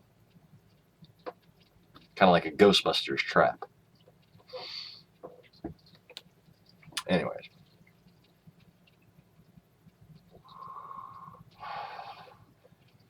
So they say, Ptolemy the 15th, son of Cleopatra and Caesar. So Caesarion, they think Caesarion became Ptolemy. Huh. I don't have any reason behind what I'm about to tell you.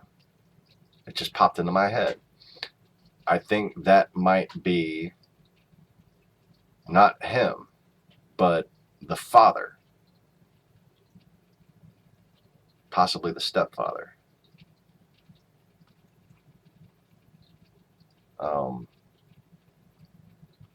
And then if that was a shortened lifetime, that same person might have become Peter, Caiaphas, the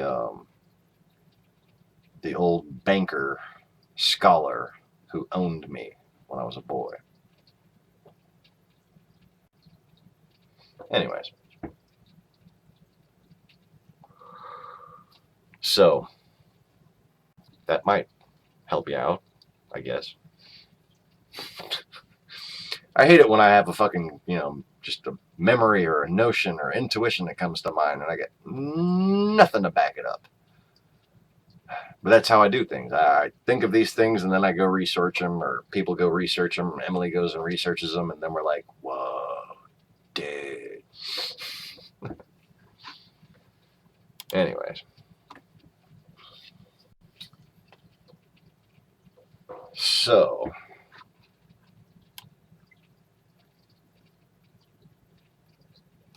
-minute YouTube video called Meet Jesus.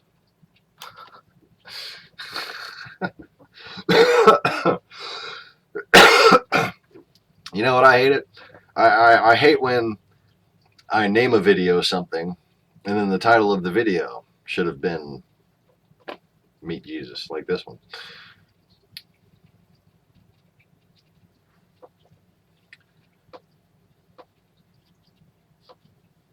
So, Odin and the Merovingians, she says. Very interesting. Huh.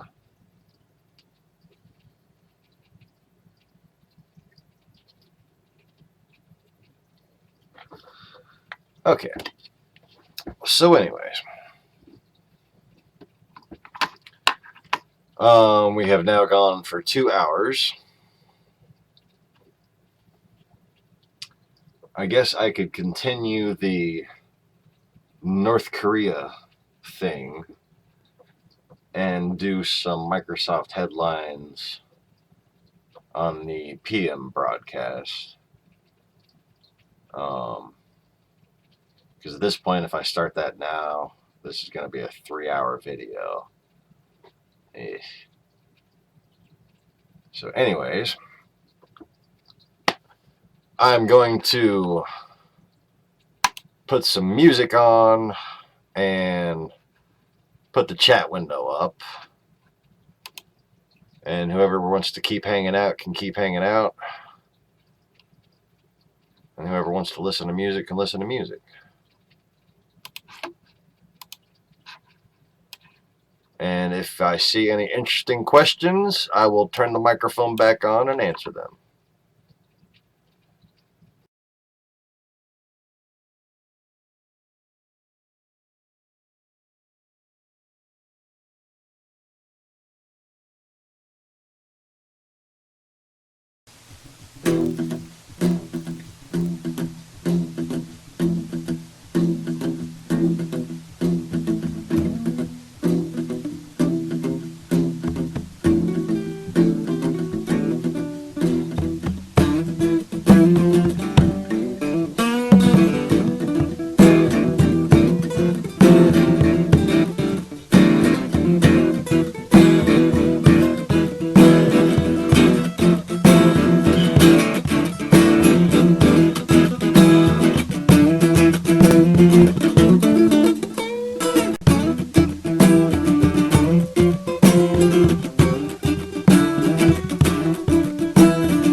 Still, if not my lover, so you ran and you took up from the concerns of your life. And all I want is for you to see what you want is supposed to be. And all I need is for you to pray, for the way is the truth and the life is the way.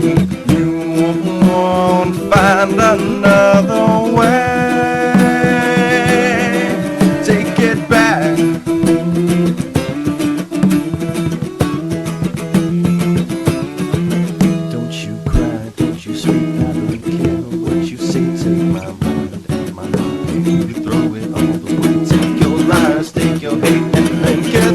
Away, push me once, don't look back, just lie back and fade away. You will come back again, you won't repeat your sin, but you're not welcome anymore.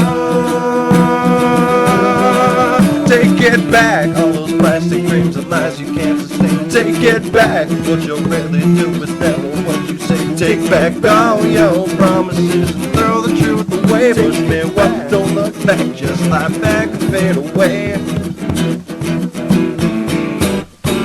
Now you've got me by your talents and the love that you were meant when your words were only spoken to be broken. You were scripted, you meant what you had promised. You hold fast and show me proof, but instead you ran away. I guess you never liked the truth. Take the knife of all your virtues out, what's left pure in my heart. Your intentions fail to mention that the lies would ever start.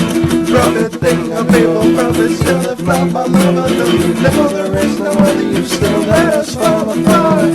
You'll come back again, you won't repeat your sin, but you're not welcome anymore.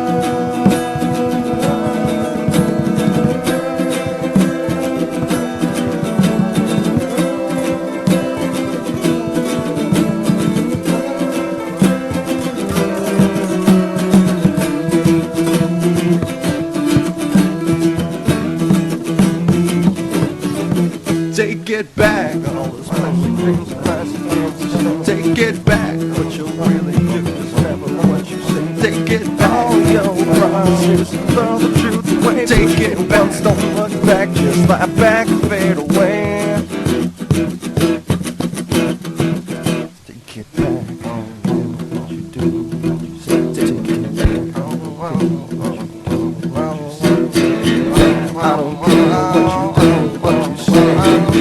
I don't care what you do, what you say. Take it back. I don't care what you do, what you say. Take it back. I don't care what you do, what you say. I don't care what you say. I don't care.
And I can't understand how you can feel this way.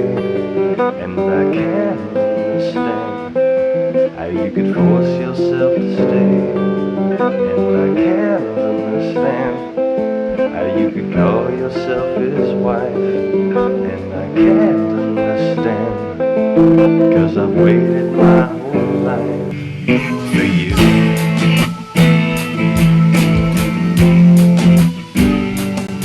Sometimes I feel so fucking stupid for having wasted so much time hanging on to just one person to give meaning to my life. And I can't understand how you can make me feel so cheap. And I wish that you'd just listen instead of calling me a creep.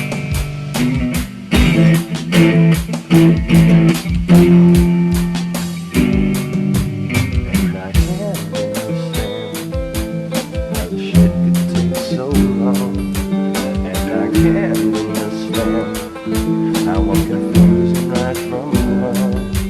And I can't understand how I'm supposed to keep my mind.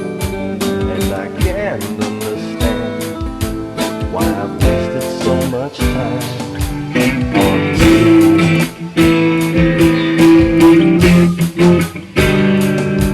And now I know you're out there somewhere, just living out your life.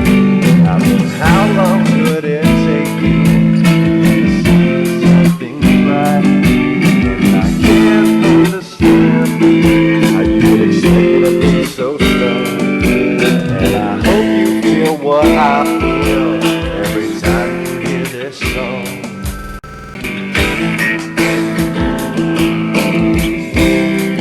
I want to make you understand. It happened like we always planned. No, I should be you, my friend. Living out the life of chance. There ain't no chance tonight. There ain't no chance tonight.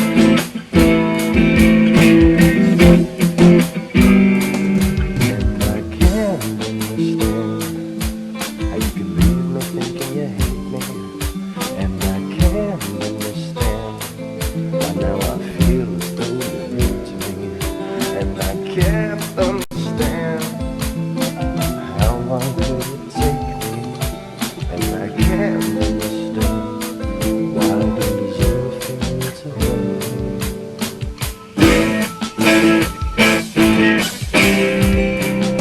I want to make you understand.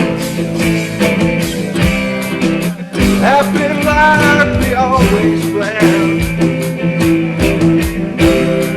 I know I should be with you, my friend, living out a life of chance. No, baby, there ain't no chance tonight. There ain't no chance tonight. Ain't no chance tonight. There ain't no chance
Can I fucking type something? try to walk away, but you're moving at my mind. Once I'm free, I'll still be yours to find. But it's okay now that you broke my heart. You finally found someone else to devour me. Brand new start. My perfect angel, how could you be such a disgrace? And how could I have been so easy to replace? But now I need someone to talk to. You're not there. I look deep inside my fears and I found out where. Before you play your game with me, there's something you should know. I always knew your thoughts just didn't want to spoil your show. But it's okay now, I'll just sit and fucking stare. I can barely remember you, 'cause you were never there. I can only wonder how I let it last so long. I should have took the clue when you knew what you were doing was so wrong.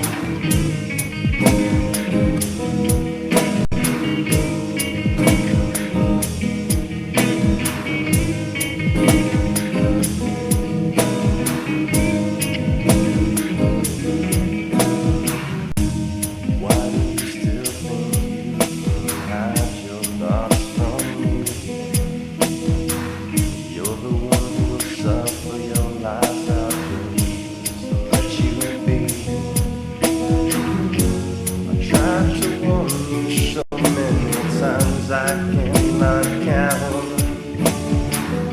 But without my love to guide you, you had better pray for a way out.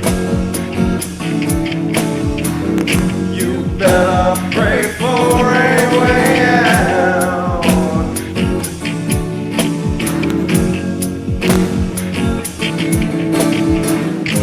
But it's okay now, I'll just fade away. And I can't help you anymore, there's nothing left to say.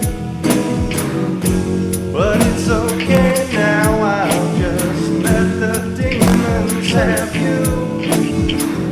But if God wills, I'll still be here for you to run to.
Doesn't matter if it's wrong or if it's right. It don't matter if it's wrong or right to you.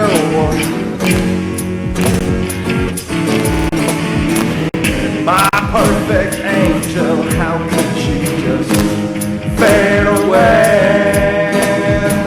I can't help you anymore, there's nothing left to say.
I'm trying to decide whether or not I'm disappointed in this.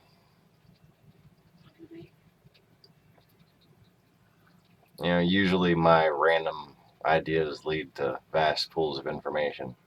So I was expecting to see all kinds of starlings forming in all kinds of yule trees, but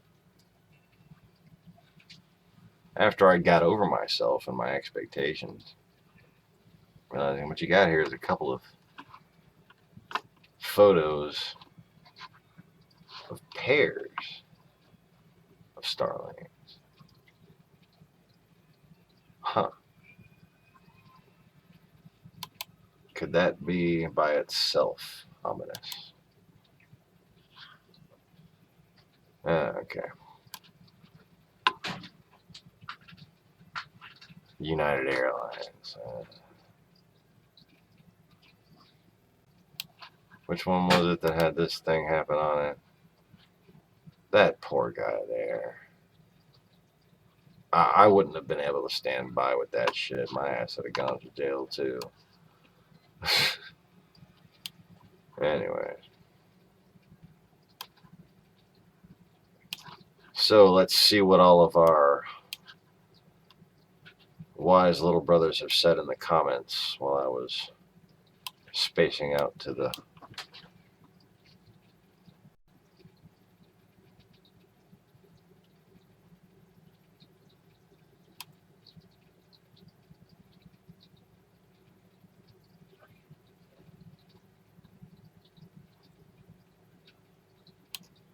Alright, I know it's up there somewhere. I better leave a note to put up a link. Speaking of that, I saw the most starlings I ever saw a year and a half ago. Just as I really started watching this channel about October. Yeah, I'm telling you. I think I had them on my Sony camera. So let me see here. What the fuck was that?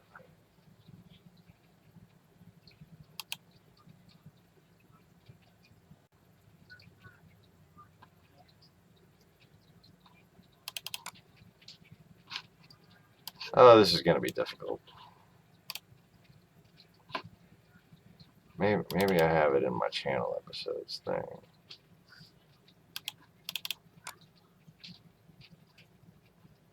Vertigraw? Oh, I think that's it. I think that's it.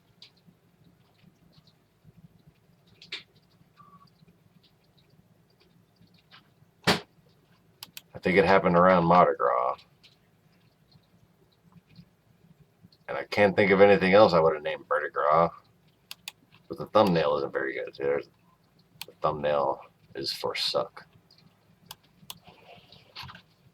So, hold on. Let's see here. Okay. Delete that.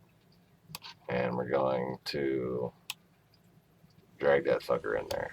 Where the frick do I get the lens cover?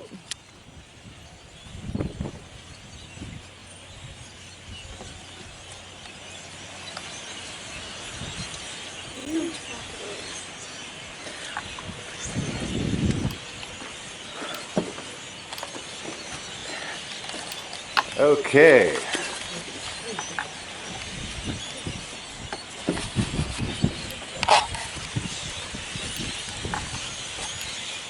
So apparently, I have a gigantic swarm of birds that's shown up in the tree by my house, in the trees by my house. Holy crap.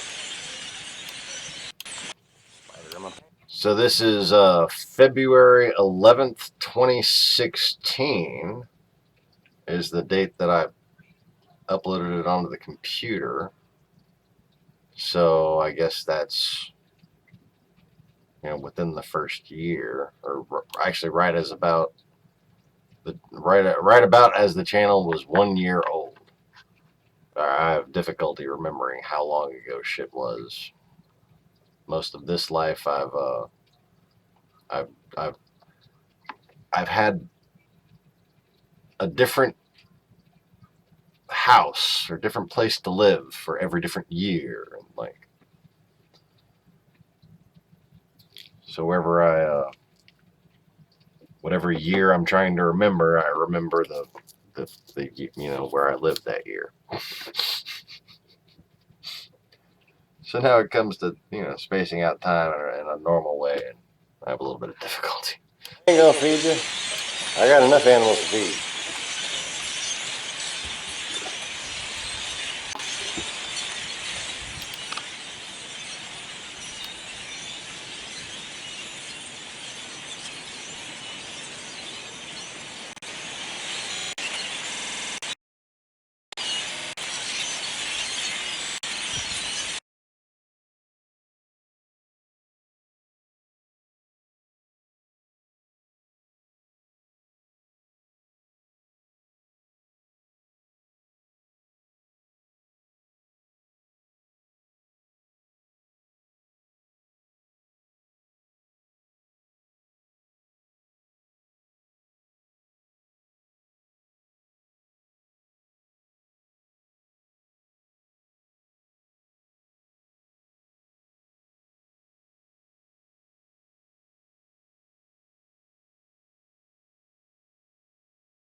Best of luck with that. They're poisonous.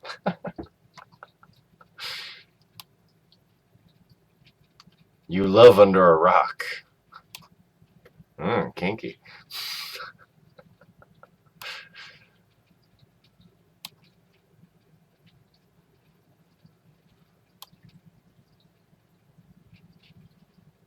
Carlos remembers the Starling video. Max also loves under a rock.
Well, thanks for hanging out and watching this. My wife's been calling me. There's another coolant leak in the radiator hose, the upper hose apparently, and bought some of that radiator hose stuff that they seemed to come out with after I had perfected the method of attaching a tiny little square of electrical tape to the sticky side of some duct tape, and then facing the rubber side of the electrical tape to the crack or puncture on the hose, and then wrapping that up with the duct tape. Had plenty of success with that. Now they actually have something that you can buy that's made for jerry-rigging your radiator hose. So my wife got some of that, and then she wrapped some duct tape around that shit. So that's what I've been advising her on the phone while the microphone's been on mute.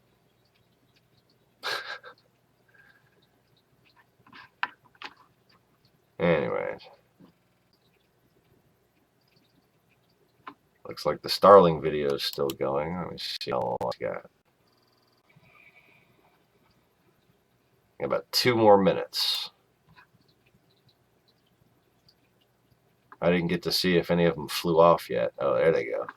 There they go.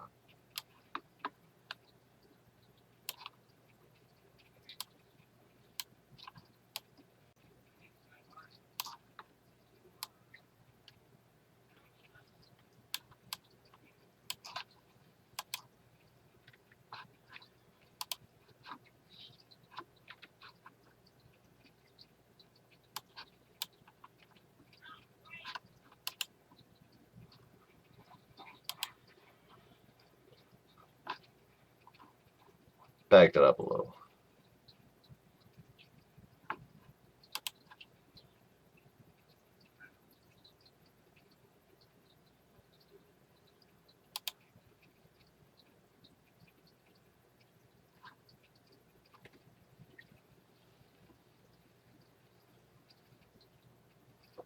Oh, there you go.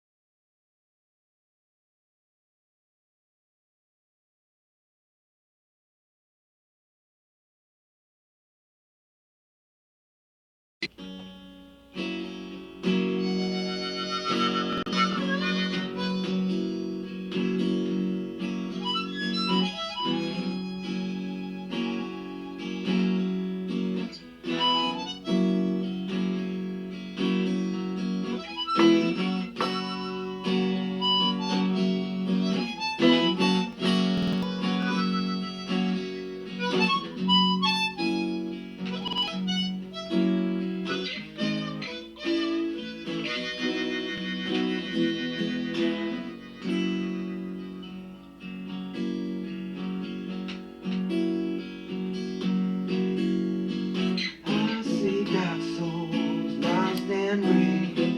You know I know it's all gone away.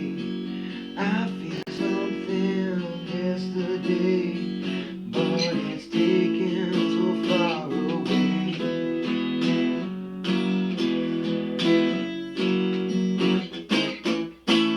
I know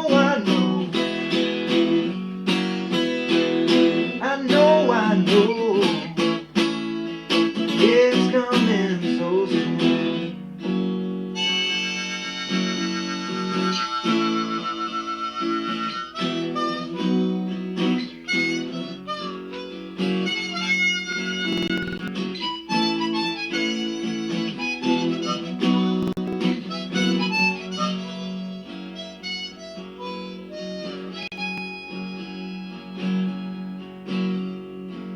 Feel it inside in my hard drive.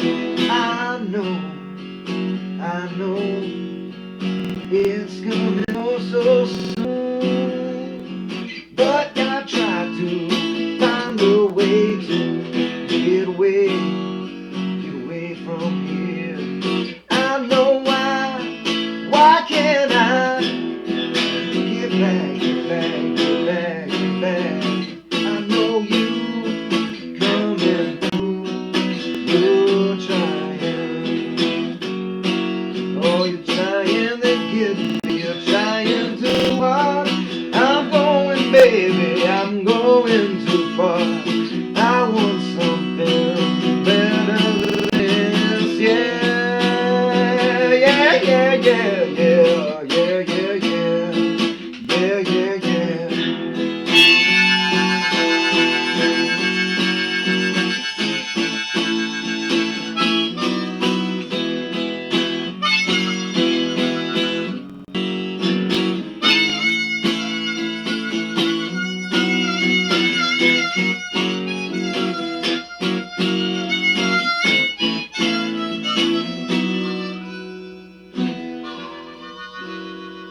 I call out to thee to meet your doom.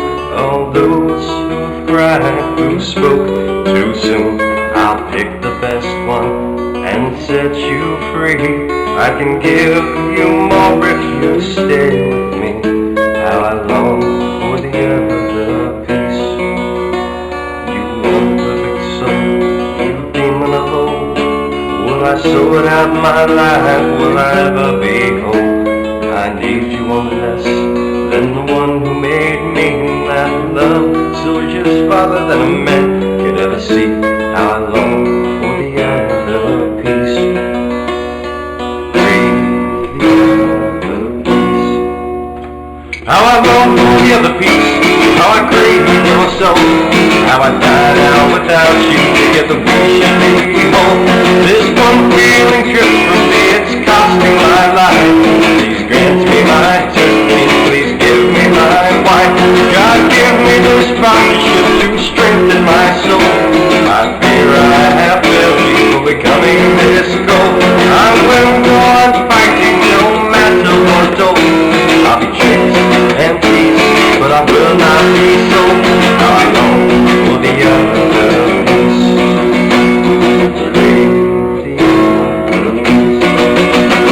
I ride alone as the demons swarm round. In an ocean of tears I feel I will drown. The strength that should be found in the holy of souls. I can no longer gather, but forgive me my Lord. I long for the other piece. I need only one thing to stop this leak. I feel guilty for asking, but my heart must speak.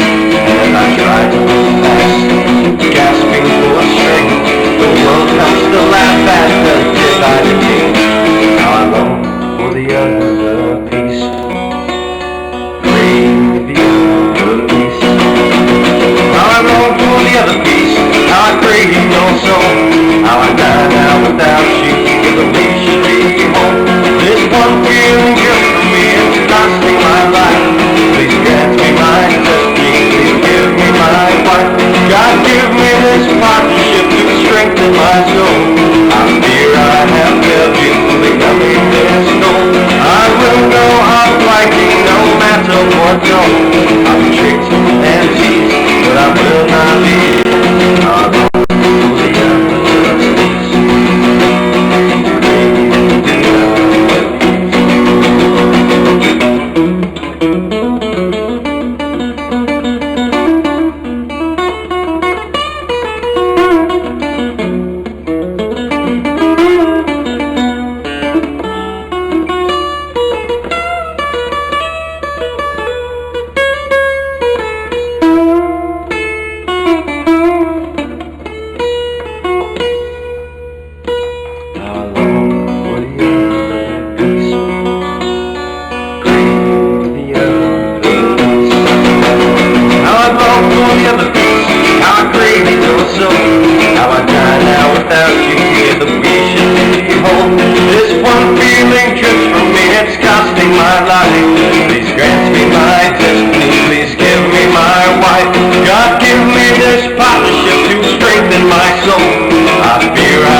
I'll be tricked and teased, but I will not be sold. How I long for the other piece. Crave the other piece. How I long for the other piece. Crave the other piece. How I long for the other piece. Crave the other.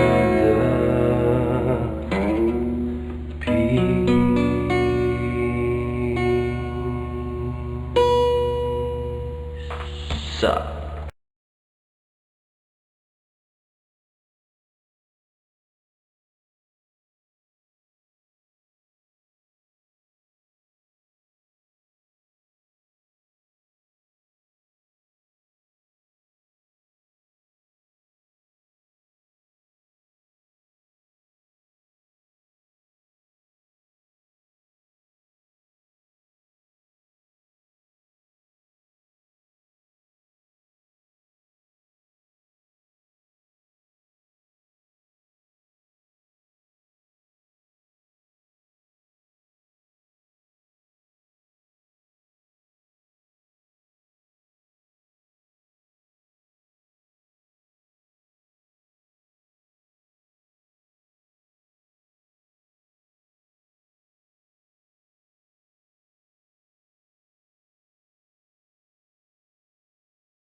I'm in my home down in New Orleans.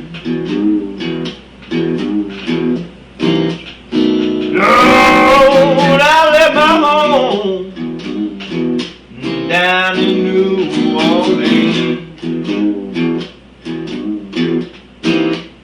Lord, I had nothing but trouble. You know what I mean. Oh, nothing is feeling can't seem to change. And I'm going back and forth then with some cold-hearted news. I got the cold-hearted blues.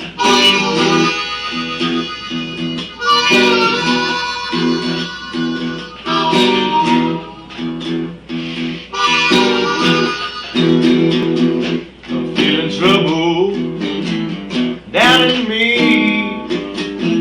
or hurting nothing nobody could see. Fate intended something different for me. Now I'm asking nothing for free, 'cause I'm holding some news, 'cause you got nothing to lose. I'm coming to you, baby, with some wholehearted news. I got the cold-hearted blues. Cold-hearted blues. Cold-hearted blues.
Darling, let me be.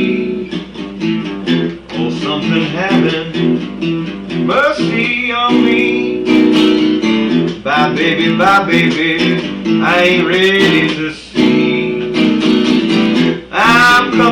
me, baby, with some more than I knew. I got the cold-hearted blues. Oh, please have mercy on me, baby. I got nothing to lose.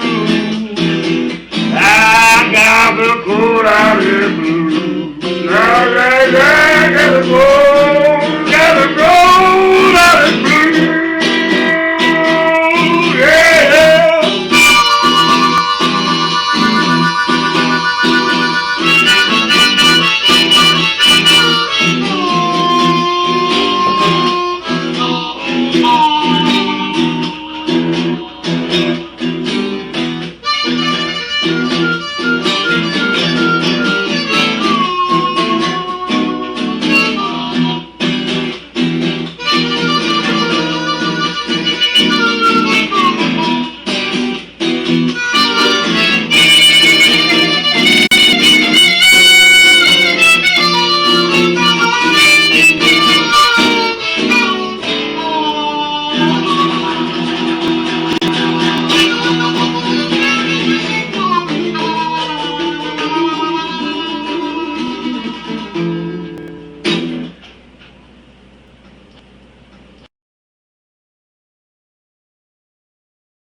Well, that just popped up.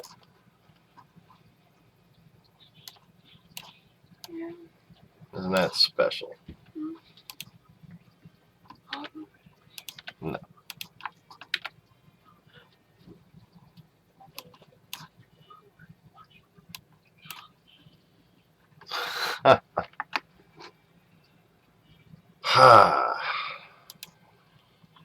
Well, it's nice to know that that works. This is, I believe that's the true. I don't think that's the evil.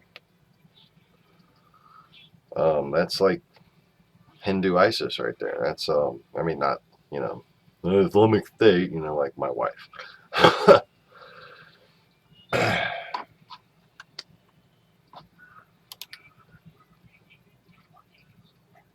Is it this one that has the virus? I don't want this one to have the virus. No, that one doesn't have a virus. Okay.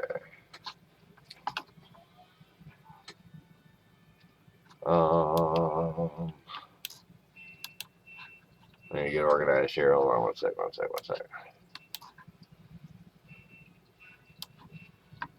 Ooh, I know. I will take the chance.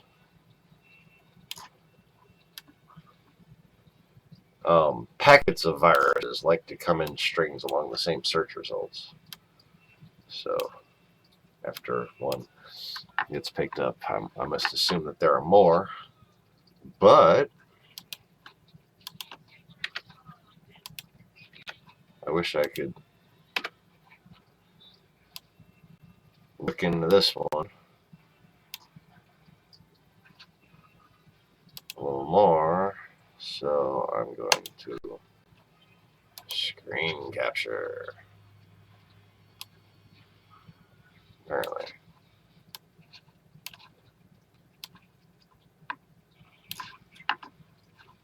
Oh, I don't need to overlay that shit. Okay.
Hammer.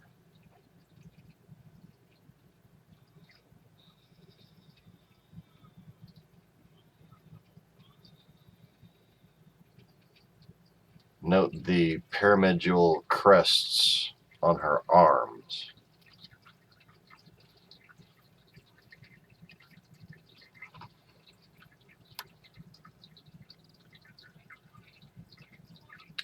This looks similar to the wall carving in the one remaining cave where allegedly the hidden story of the true goddess and the evil goddess usurper is hidden.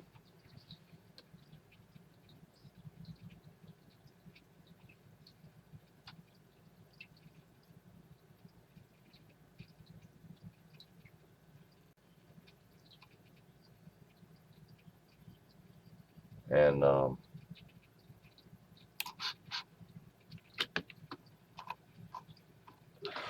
that look like my wife's face to anybody else?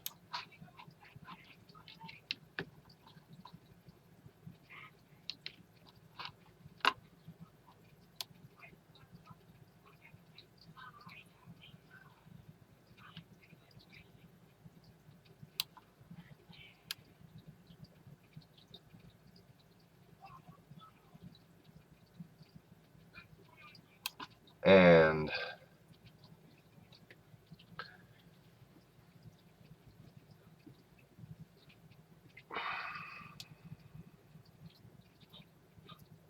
it's interesting how that resembles a purifying staff.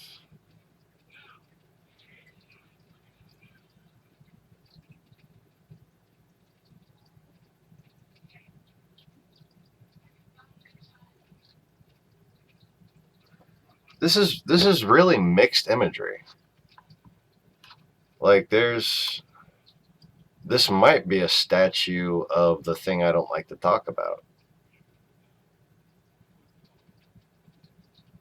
Yeah, a couple of y'all got it that time. How many YouTube hosts regularly read the minds of their viewers?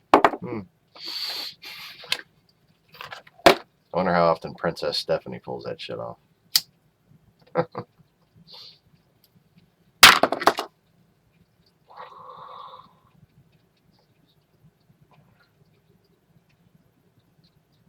Anyways, one of the more interesting points that I've been meaning to bring up is that now at the end of all things, the consumer has been consumed. 5 has become 3. So to oppose has become one and the same. And this image, while looking like the Suri image, that staff makes me think not purification, but defiler.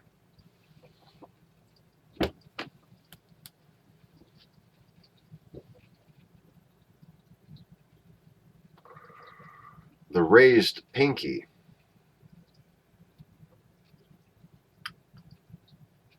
the raised pointer, and the raised thumb are the beginning of a certain gesture I didn't want to show you when we found the videotape.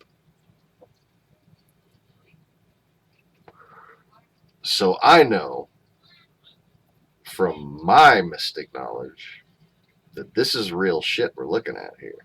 This is not some randomly thrown together group of symbols. There are things here that humans don't know about, including why she might be holding that piece of wood and holding her hand like that, or holding her lower right hand like that.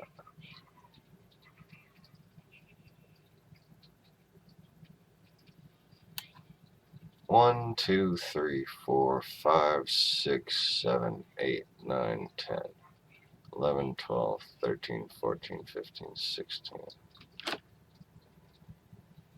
17, 18, 19. 20, 21, 22, 23, 24, 25, 26, 27, 28, 29.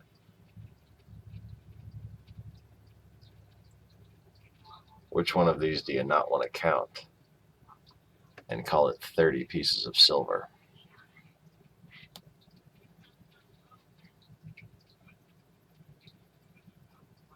Anybody starting to guess about the story I don't like to talk about?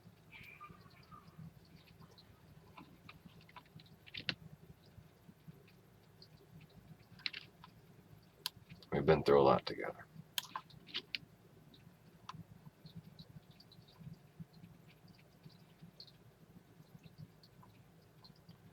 Whoever built this knows.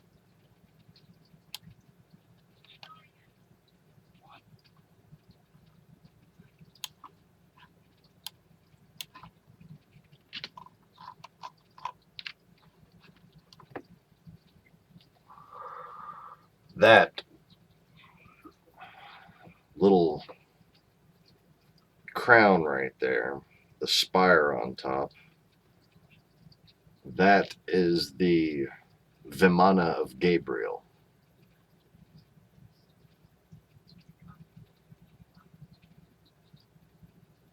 That is the mansion of Celestus that was once in the north, that is now a transient being.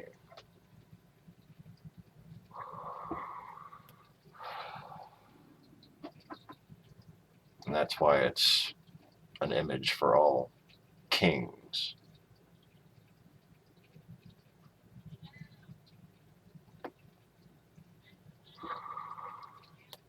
Yeah, I don't kiss boys.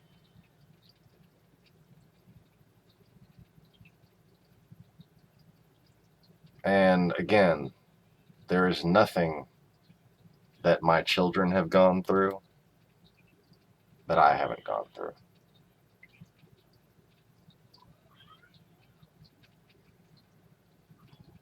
And every accusation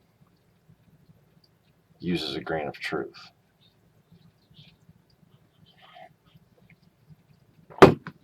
But in a religion based upon forgiveness, one would think such things wouldn't be so hard to teach to humans. But I'm sure your minds are all fucking blowing right now.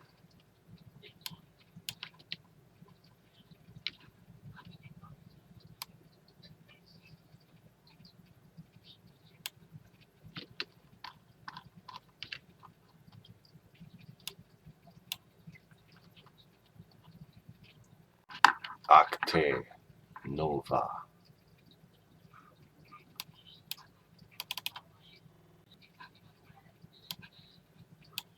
Sensualius Deodapa.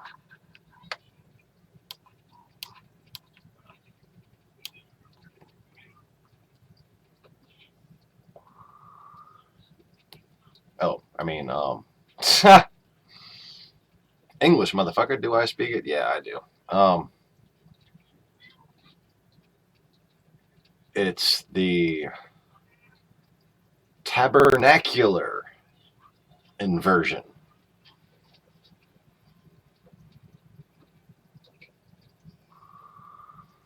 Because she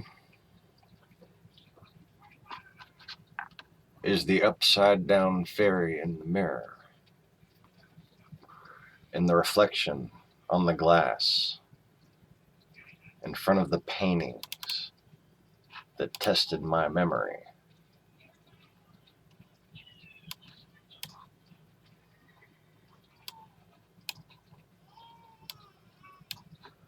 And that is a stupid little drawing that I thought I was never going to show anybody and should have deleted.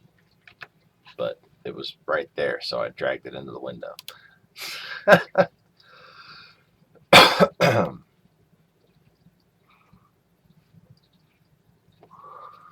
So,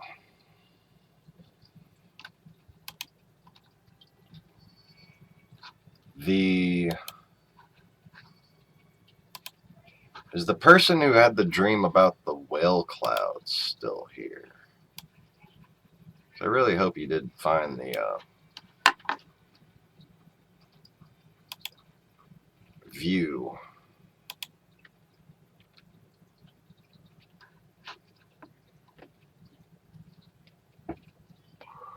of the whale cloud that was taken on the 7th day after the events of July 3rd, 2011.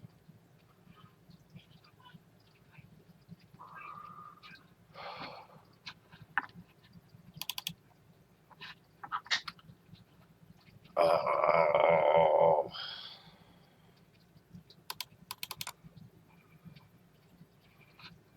Oh, look, I have a folder called the 7th day. Isn't that convenient? Guess I can go ahead and just show that for a second.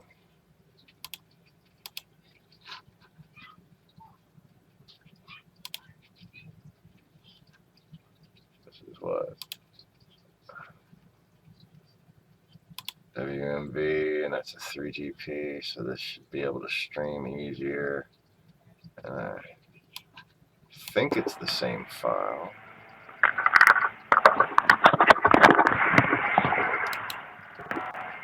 Do not do the audio. So I'll fuck up. Oh, it's sideways. Can I make it not sideways, I wonder? No, won't be that spiffy.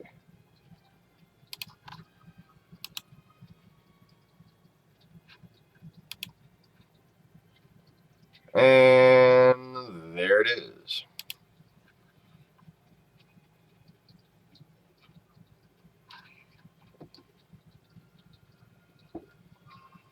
And that is after the total apparition has separated. You can still see some of the angular shapes to the fractal remains of the temple.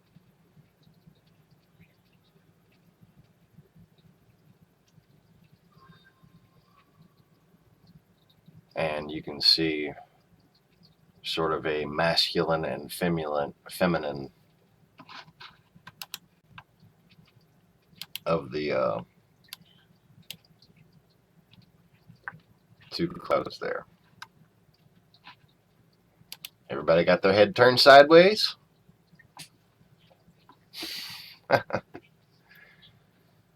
So, I guess while I'm being all random and somehow spiffy with the photos, I should find the sketches, because when, you know, the what seemed to me to be like the heavenly temple of God, kind of, you know, a bit, was descending before me and, you know, like calling out to me in smart-ass versions of Megadeth lyrics. Hello, me. I wasn't about to pull out the fucking video camera. I had the video camera for some of the exorcisms leading up to it, but I didn't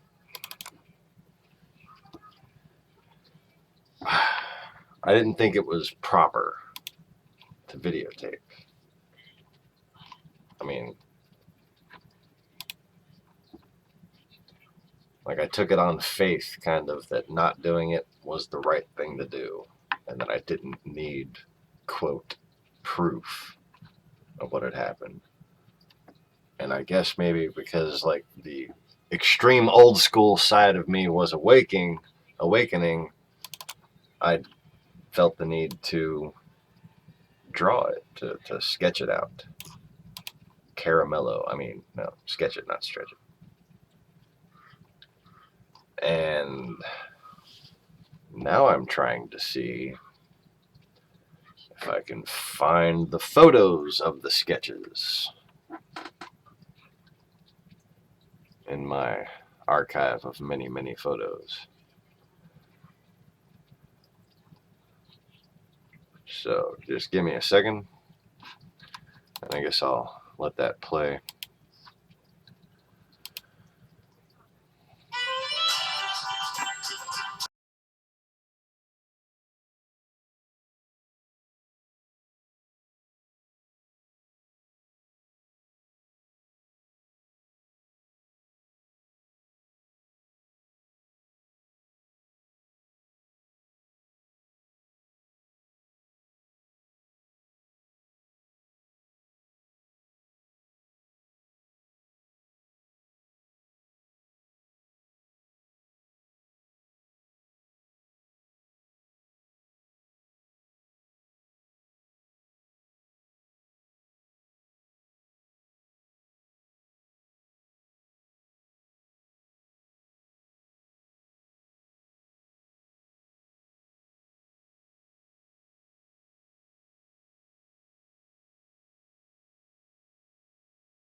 And just for the record, I drew those sketches before this particular video was taken.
Here is where I'm holding the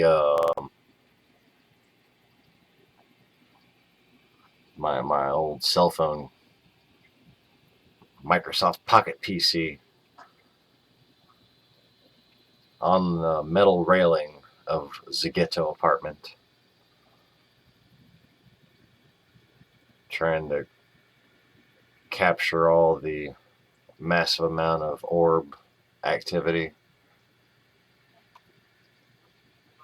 and the remnants of the fractal lines of the temple, and just seeing if I could get a time lapse of how it's set in place. I'm going to drag through the slider.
That's a big one, huh?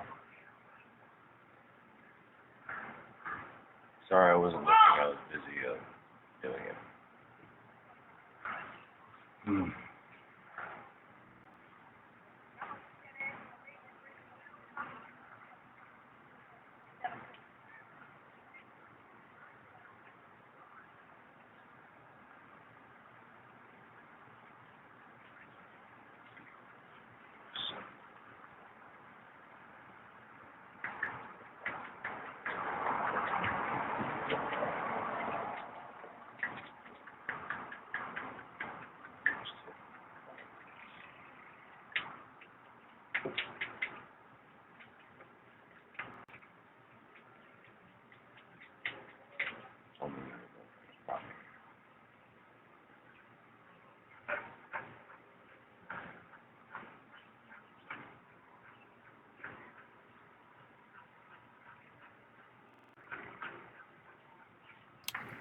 So I was just trying to listen in to see if I was, because what me and my wife would do, my wife and I would do, is point out UFOs or apparitions or anomalies to each other to make sure that I just see that, basically. You know, the whole two-witness principle was unfolding, whether we liked it or not.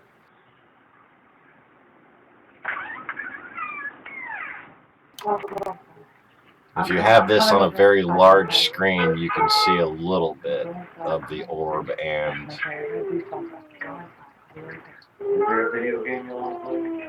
probably some black holes. Oh yeah, there was a few black holes just then. Holy crap.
And I had the microphone on mute, and I had begun to speak, and yeah, you couldn't see my face moving, so you didn't even know that I had fucked up again. Okay, so this random little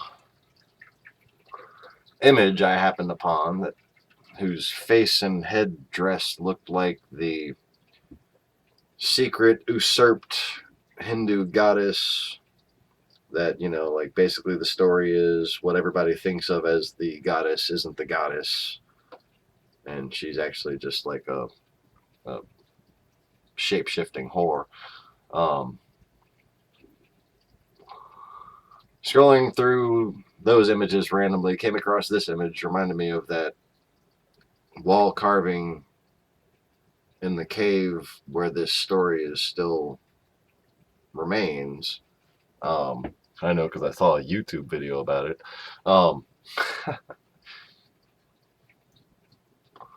But the image is the same. We started looking closer at the image, found some symbolism.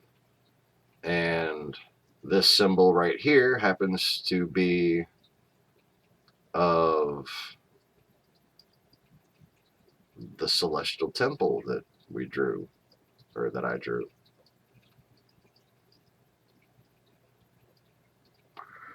in its full fractalized, symbolized form, which is also known as the Merlin's crest or Merlin's star, which is, you know, of course, one of my channel icons, inverted. And the all-seeing eye that is the emitter that transmits the original light to the Horatian all-seeing eye is that whale cloud with her upside down above me and her wings and our heads together basically make Iris.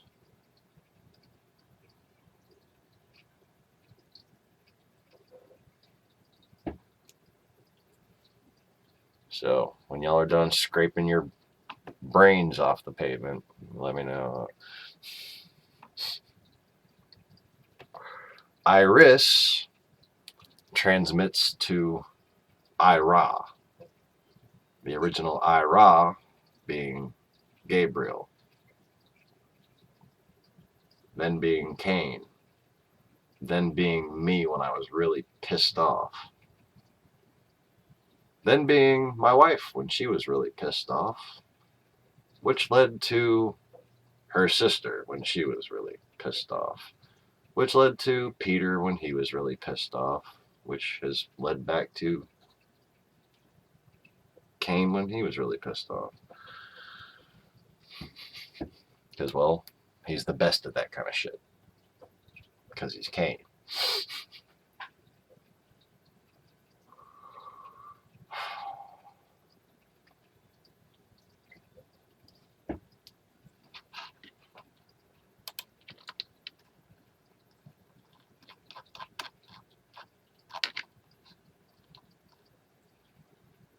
So, the, ooh, an acorn. Oh, wow. An acorn husk. That's awesome. She's just a tiny little fairy. She's just a tiny, look, that's an acorn husk. She's tiny. She's a little fairy. Huh. I don't know why I'm giggling at that, but I mean, look at that. That's adorable. She's standing on top of an acorn. Okay, so what I was gonna say is when trying to identify how much different, you know, Rosicrucian, Freemasonic, all different types of imagery is in this, I think the better question is, what isn't in this in some form or another? This is fucking crazy.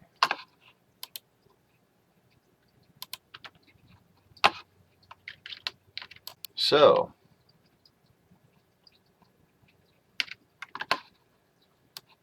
I guess the moral of the story is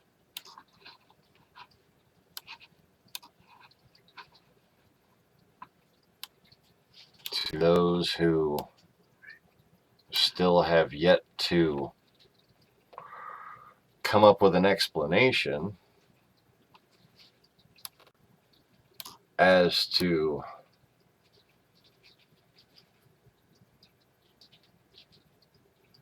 why or how I was able to maintain a broadcast during a, you know, lightning striking my house, causing a power out, you know, little things. So to those who wonder what to say about that in order to effectively troll me and to further deny my role in this universe,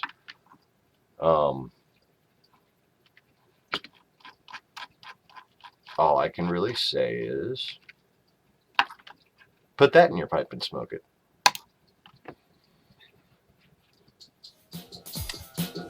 Thanks for joining me, everybody. I hope you liked this video. If you liked the video, please click the like button with the thumbs up thing. Don't get it dirty. Subscribe if you haven't already. Check your subscription. Make sure you're subscribed. Peace.